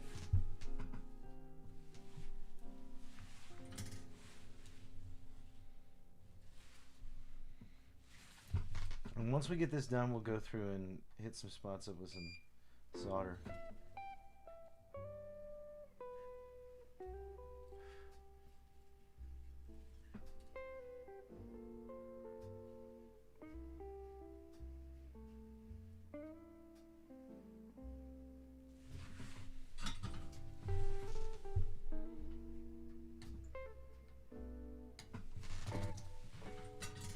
Alrighty.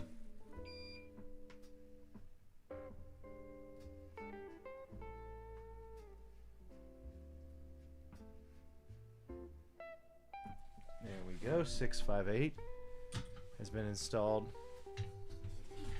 And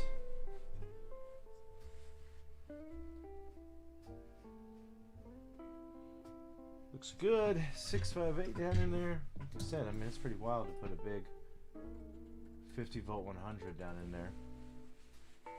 Thanks, John. Thanks, Ronnie. Sorry, I had actually went through and added about a new hour and a half's worth of jazz. This is like a 4-hour jazz playlist now. Some new stuff on there. 1603 we will replace next with a 50 volt 10, and this is gonna it's gonna get easier and easier. So we're gonna do it. And you need the long legs here to get these guided down in there. Man, they can be a fun little project. Alright, 50 volt 10. Bend those legs down. I'm going to do this cluster kind of at once.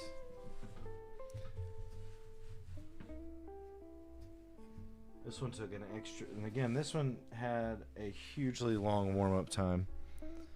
Now the thing is it's going to be hard to tell. I could change all these caps, fire it up, and it works fine, and then we won't know anything till kind of, I have to let it sit probably till the next time we stream.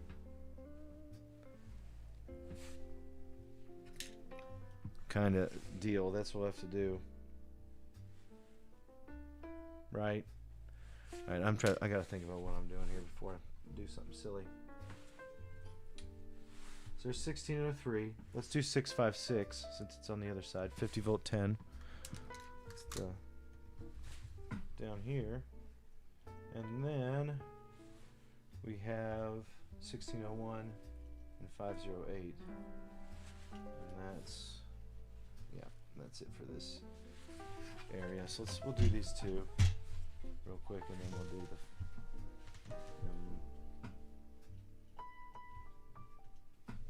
then we'll do the other two, and then the final.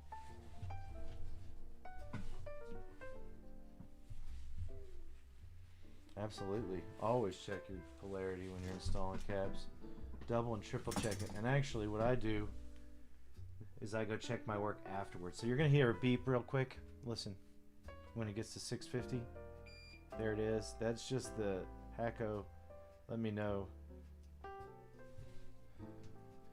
It's at the temperature. Another way, though, if I'm sitting here, I know that this is the positive spot right here that I'm welding. for two reasons. First off, it says positive on this side of the board, but it also has and then it has a longer leg.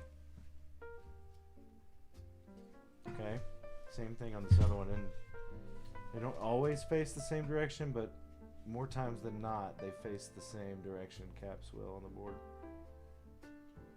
Not always though. There's plenty of times where they don't. Okay, just tack weld these guys in. It's a 656, 1603.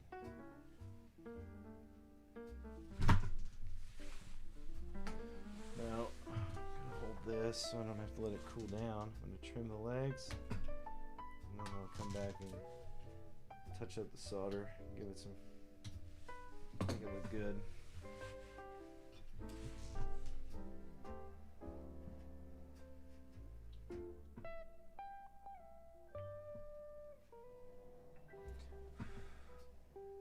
Well, that dog's snoring.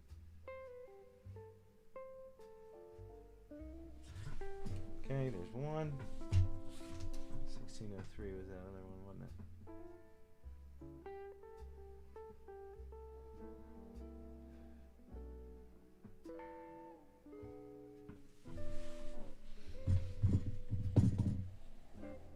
Well, they're just caps that don't have any polarity. Snuffer stuffer. I don't know what you like. You just have to order bipolar capacitors, so they don't have a negative or a positive end on them. As far as like technical makeup, honestly, I don't know much about that. I would really refer to looking at it with something else. Look at all this dodgy stuff over here. It's crusty. A bunch of flux left over there. Hey, Shadow Mask and Jake. Welcome in. Sorry if I missed anybody who's come in. Been just over here busy working away. So I'm going to get that. I'm going to touch all that up too.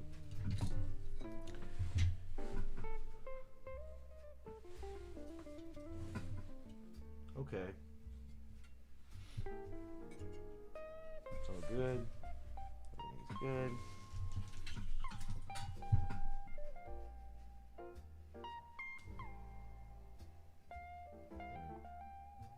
Touch this point up here.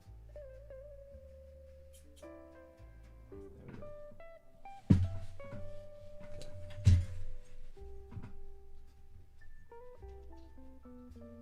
Okay.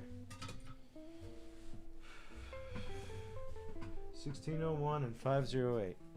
1601 is a 25 volt 100.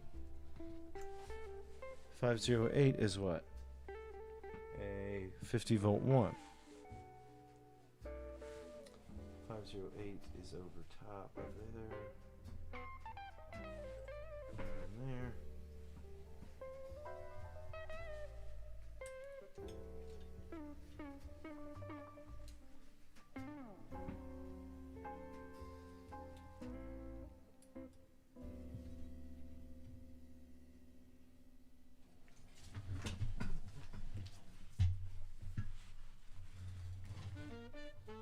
Oh yeah, so the bipolar cap will not have, I'll show you a bipolar cap here in a second. It just doesn't, yeah, you don't want to use a cap, it's just a different part, really. So you don't really want to use them. I think there's a way you can make a cap maybe into a bipolar cap. I'm not quite sure about how to do that. You have to look at some, I have no idea, honestly. But I will show you what they look like. They have no band and they generally say BP on them. Now, the problem is, if you get, and then on the board there will be no markings, because so you can put it in either way. It's like a resistor. So my guess is it flows through the same way on each side. Okay, just like a resistor would. And the other capacitors, I don't know if they're considered bipolar, but you know, the bigger chiclet capacitors, they don't really have a, some of them don't have a plus side either.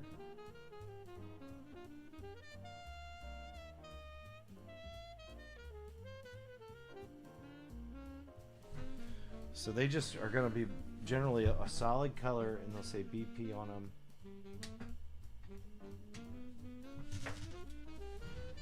And that's how you know. And unfortunately, the service manual, like I say, will not tell you it'll just say the cap value, the same as it says for any value. So you can get in there and so that's why you have to go by what's on the board. You have to look at your boards when you're making a cap kit as opposed to just referring to the manual. You'll miss stuff like that. And you'll find out eventually because you'll go in and you'll do the work and you'll realize you pulled a bipolar capacitor and you just don't have one. You have to reorder a single cap, which means you're paying $10 for one cap because you're paying for shipping and then one capacitor. It's really frustrating. Right, that's those two. Check, check, check, check, check. That's 5. All done. That leaves us with our final 6 up top.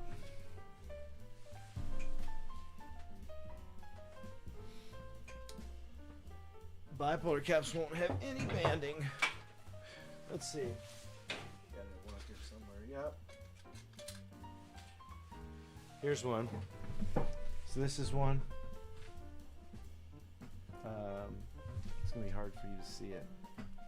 Let's see if I can get it to focus.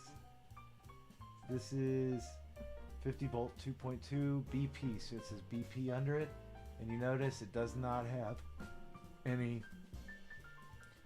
Now one leg is longer, but where it would be like negative marked, there is no marking. So it doesn't matter which end you put it in, even though one leg is still longer.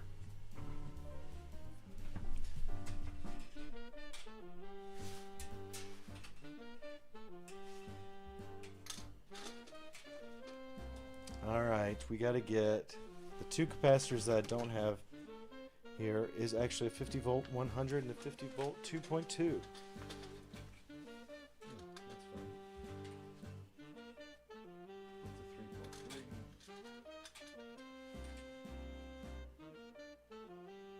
2.2 and 100.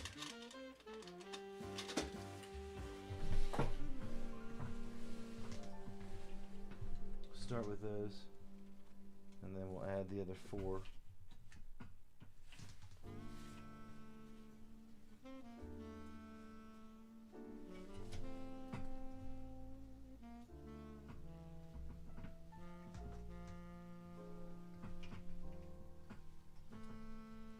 I know I can barely see anything, so I imagine you can't see much right this second. But I promise it's going down in there.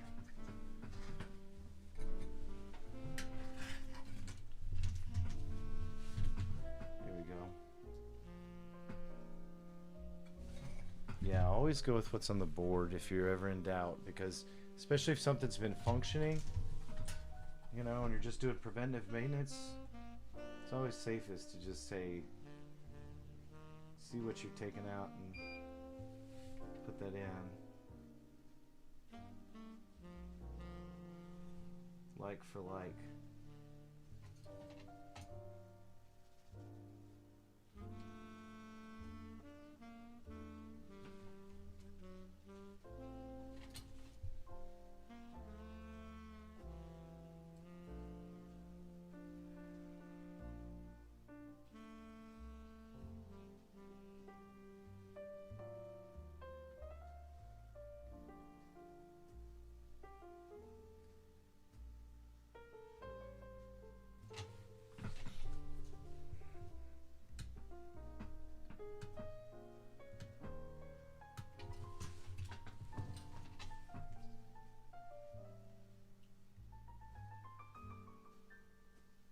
Alrighty.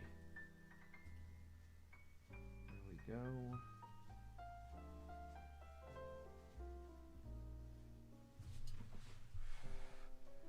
Two done, 4 to go. Hey, little pig, thank you. List for a 3320. Do you mean a 3320? I've never even heard of that one. Oh my goodness. No, I don't. I've worked on a 3230. Is that what you mean?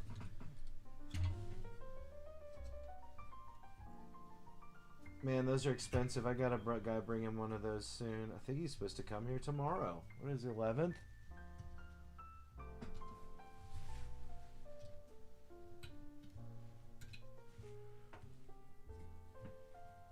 Yeah, always pay attention to the caps for sure on the bipolar stuff. But yeah, I don't know, little pig, if that's... There might be some documents on the 3230 on there. I don't know. I only did one, and it was so many years ago. If it's on the Discord. If I don't have it, then I could possibly get it done for you but it will be a little while. Because when that guy brings it in, I'm going to do a cap kit on it. It's got to have a vertical deflection thing. And yeah, that's an expensive job. I mean, the problem is there's like 7 boards in that CRT. It's huge. It's like it's easier to work around because it's so big. You got a lot of room. But doggone it if it isn't. Just crazy. Now, one second here. I must have messed up on something, right? 611. No, this is 611 coming up. Because this is the one where I was like, what is he thinking telling me to put that huge cap in that 611 spot? Alright. Because this is what I have left. I have one big spot. I mean, somebody's got to recap it eventually. Just being honest, give them an honest job and cap it one board at a time, man. Tell them it's going to be like $1,500. That's what I tell somebody to do that. Entire one. It could be more. I'd tell them it's going to be hourly, and they would, you know, if somebody wants to put that kind of money in, they need to have some kind of financial risk in it, because you don't want to have to do it and then them not pay. So I would definitely recommend you taking a request and a down payment. That seems very logical.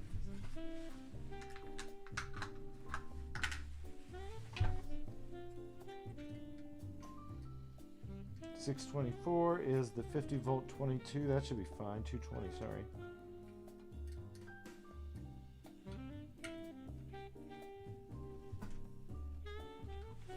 Okay, that one's good.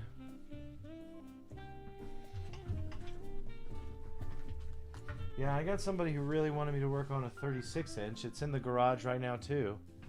And a 32 inch, actually. I have 2 out there right now, very large.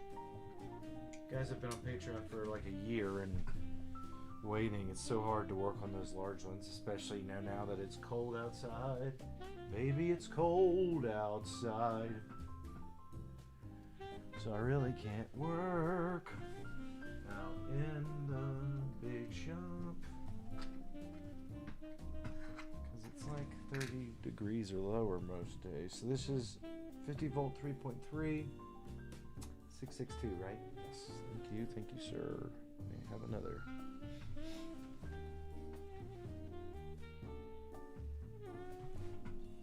Okay. 662. And we're gonna do that one. And what have we got next to it? There's only a couple capacitors left, so it's got to be a 50. Hopefully it's a 54.7 right next to it. 619. Is that what it is? 619. Yes. Oh, cold. And then I got the big one, which I guess I'll just wait till the last second to try to get it in there because it is massive. Do these other ones first.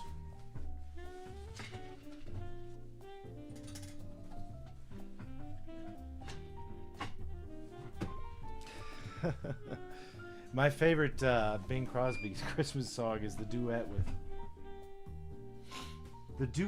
with none other than David Bowie, the little drummer boy.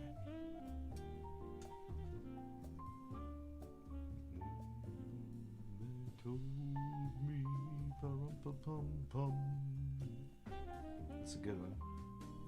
Did you ever see another Will Ferrell reference in John C. Reilly when they did that Funny or Die redo of that? It's pretty good. It's like everything under the sun has already been done. You can't do even comedy routine that hasn't been done before.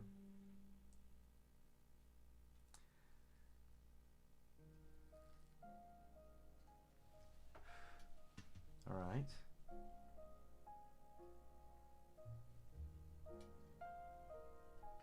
Please leave a like for me, pa-rum-pa-pum-pum. I am a beggar for likes, pa-rum-pa-pum-pum. All right.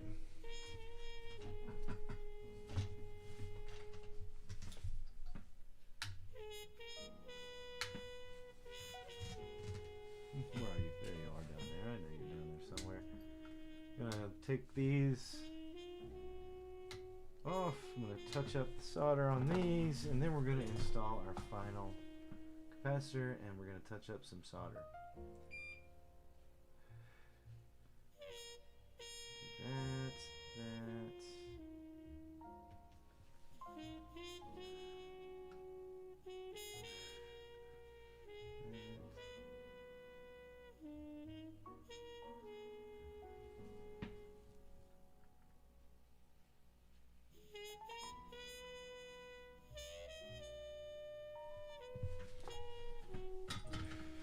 Final countdown. It's the final countdown.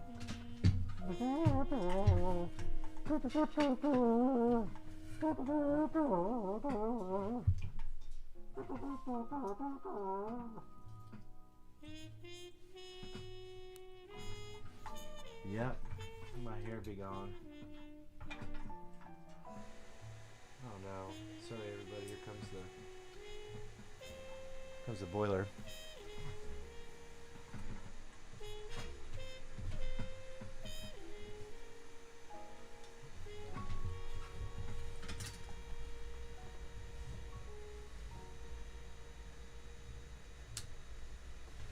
Alright guys, the boiler's kicking on for a minute, so what I'm going to do is I'm actually going to turn my microphone on mute in a second, and then I'm going to turn the music up a little bit more as I finish out.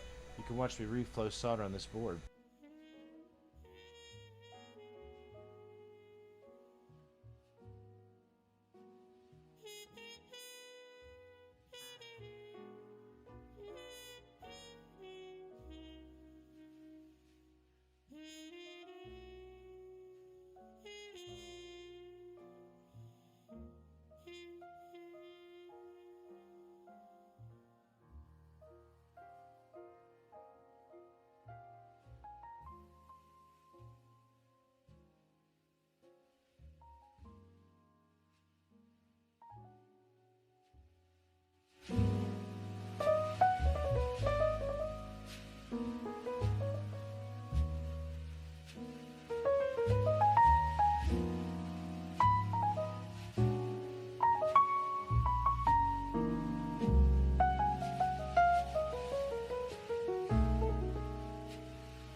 Thank you for bearing with me, folks. Boiler is done. The boiler's done.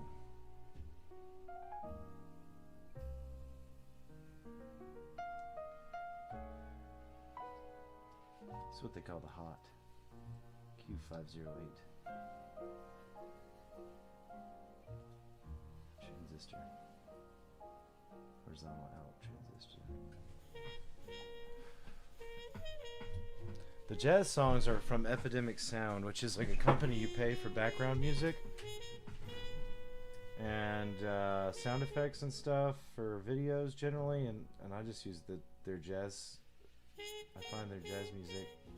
It made a big playlist of it. But I pay $15 a month, and then I can go on there and use their music on any of my stuff. This is hideous. This is disgusting. My goodness, it is gross. Look how nasty. Gross. Oh. We're going to, I'm going to remove a bunch of this. It's just so nasty. Keith was right. If you're still here, Keith, you're right. This is crusty and gross. So I'm going to do it one at a time.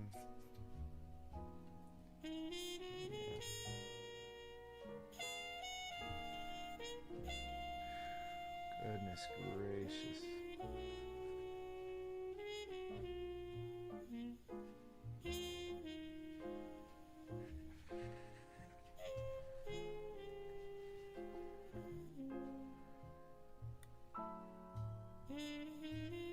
Alright. That's 3, and then we'll go through here and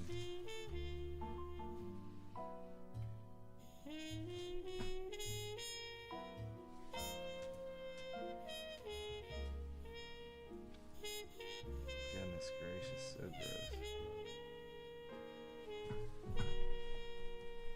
And let's continue on. Yeah, it's flux and a bunch of nasty, like, just too much flux. It's like a flux paste or something. Just something I really don't use on this kind of application. It's too much. Goodness gracious. That's what's smoking, and then you don't even clean it off, right?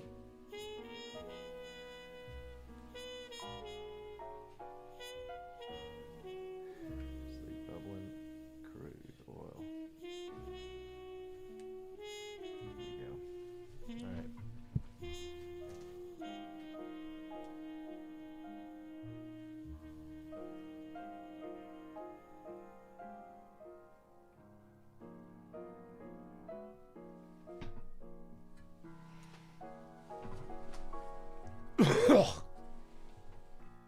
Gross. Look at all that flux that's come off that. Sucked right up into that. And flux and, sorry, soda. So we're going to do the same thing over here. Get rid of a lot of this.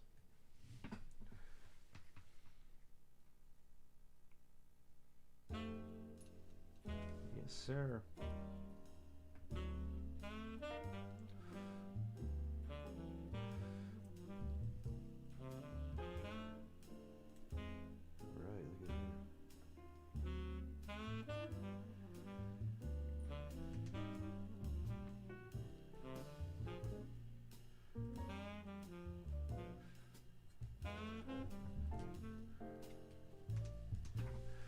If I get you closer, if I can.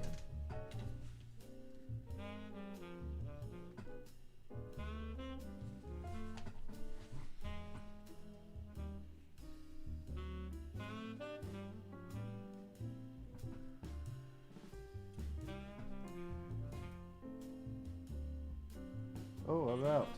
Shoot. That was my last bit of, this is my last bit of, I gotta get some supplies ordered. Need cap kits for the other style PVMs that you've been seeing me work on most of the time, the 50 series and stuff like that, the M series. I gotta get those cap kits. I definitely need to get some more. What do I need? I need everything. Solder. It's a good time to get it right at the end of the year. I need more solder. I need more solder wick.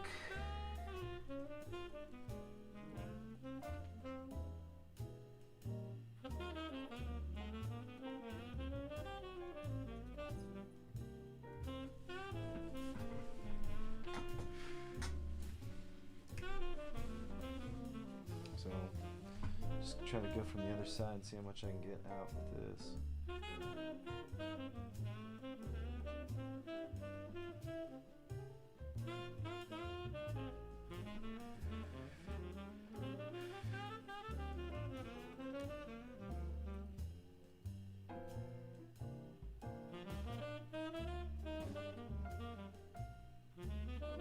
Oh, we're running way low. This is hilarious. Try to use as much of it.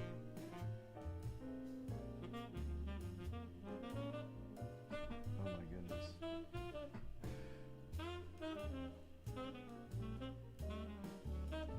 Yeah, I don't know. That's funny. Let's see if I can get anything out here on this one. Because it's, woo, it's hot. Let's see. I can get some in there. You know, it's close to darn full saturation.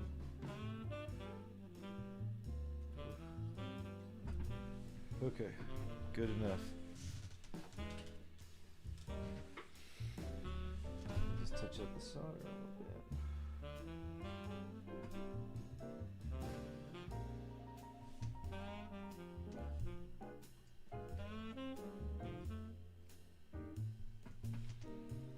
Now, if I was just like a schmuck, I'd leave all this and not clean it. But man, I'm not leaving this. This is hideous. And honestly, I might not even have, I don't know, we might have to try something else. I'm pretty much out of alcohol.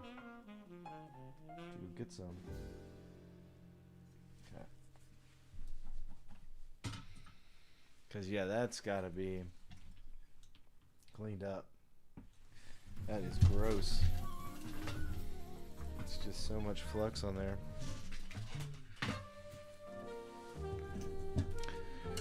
So much flux. This has been a long, fun stream. So here's the deal.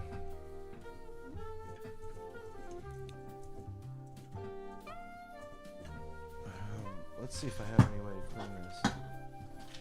That's it. That's it for the cap kit. Put some stuff up.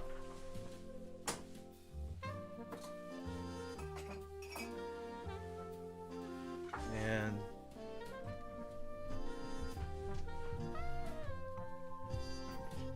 that solder reflow.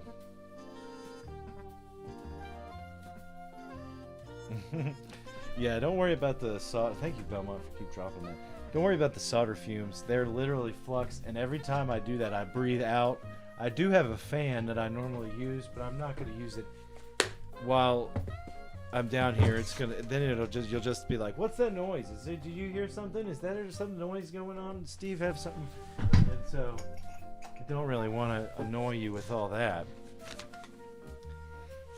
This is wonderful. Let's see if we can get a little bit of cleaning materials here. Let's go back and check. Let's see if Cole's there. Oh yeah, he's still sleeping.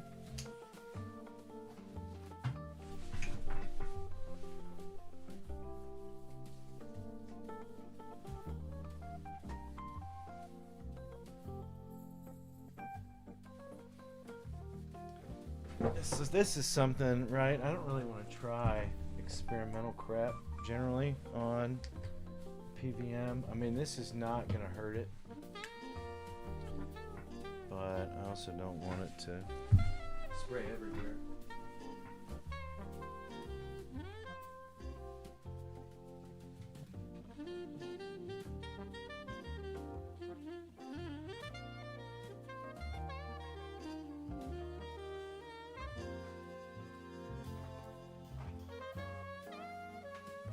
These are some electronic cleaners. You're supposed to be able to clean sensitive electronics with them and not really have to worry about it. They're from like automotive shops mostly.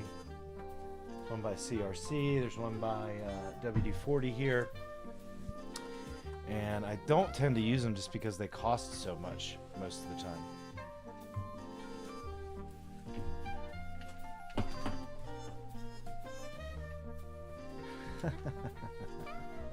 Like that snuffer stuffer, that's funny. Alright, so let's just go with this.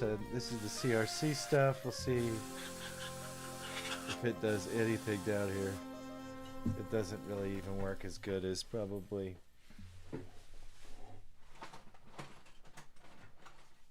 just good old-fashioned alcohol really is the best on these things most of the time. Yeah, it's just getting real weird. Dry it out a little bit. Look how nasty that stuff is. Man, that's gross. Oof, let's see what this stuff does reading.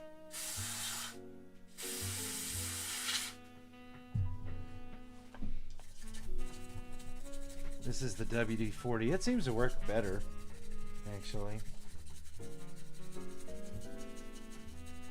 Came pretty clean right there, actually.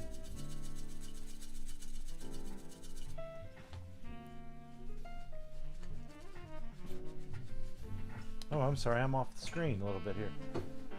Let me show you. You can tell where I actually sprayed it. You can see how much cleaner it is right over in this area. Right? See? Look at that.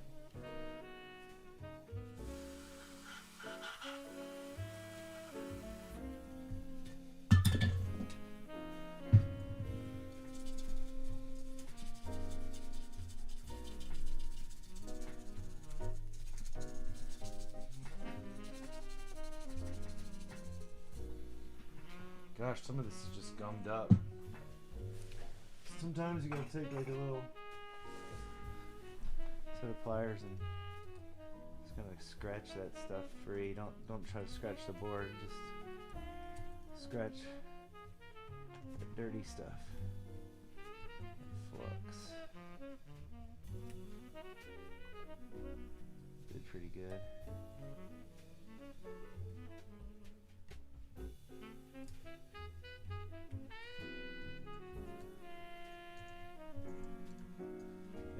Like I said, most of the time I just use the isopropyl alcohol because it's the cheapest solution to do, and it's pretty effective 99% of the time. I'll do that. Actually, now that I got all that done right there, that's probably what I'm going to finish this with is some IPA. There we go.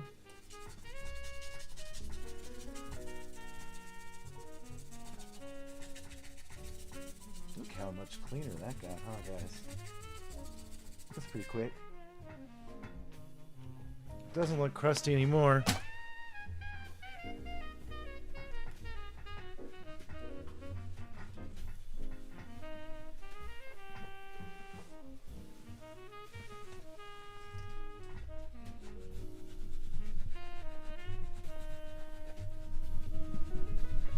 There we go.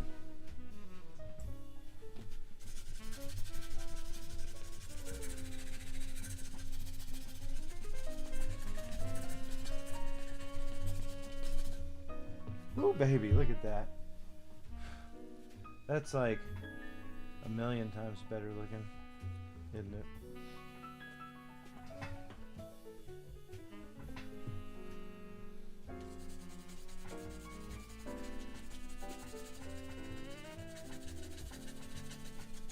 Now I'm just using the IPA over here and these other spots where I changed these capacitors up here.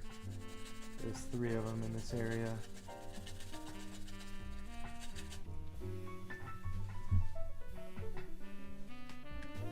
Yeah, 91 is about all I can find all the time anyway. It's okay. That's what I've got.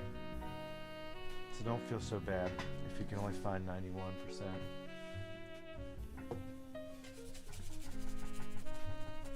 Maybe you can order some online. I can never remember to do that.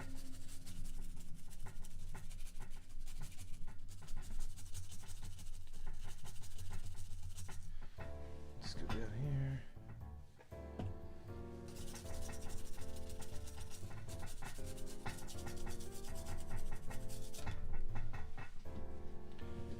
This beach towel back on here.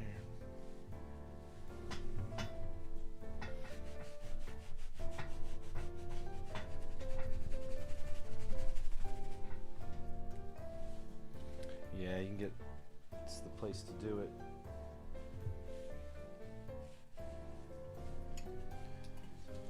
Alright, about done this zone over in this area.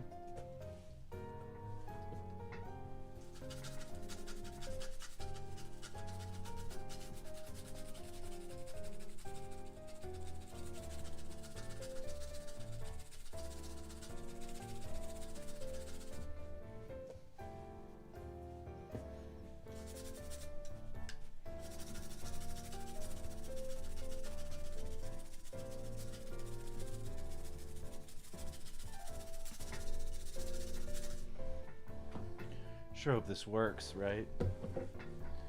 For Bob's sake.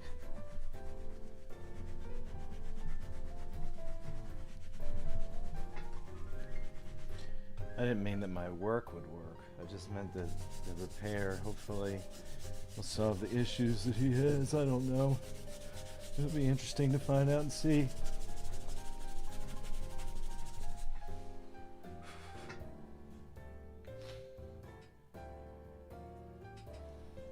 Looking good.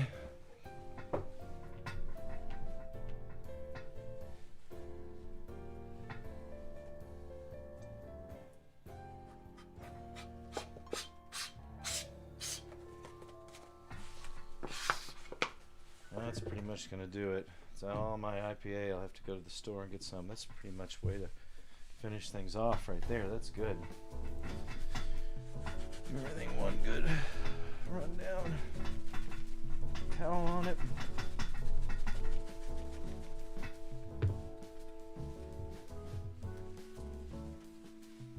I'm going to come back and rub it all down, and then I'm going to go set it under my high-speed fan to dry it.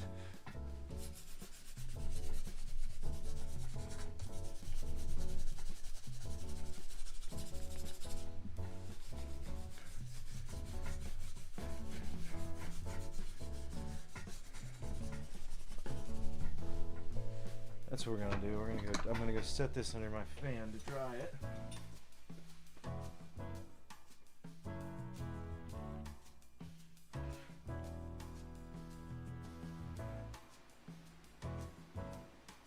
Woo.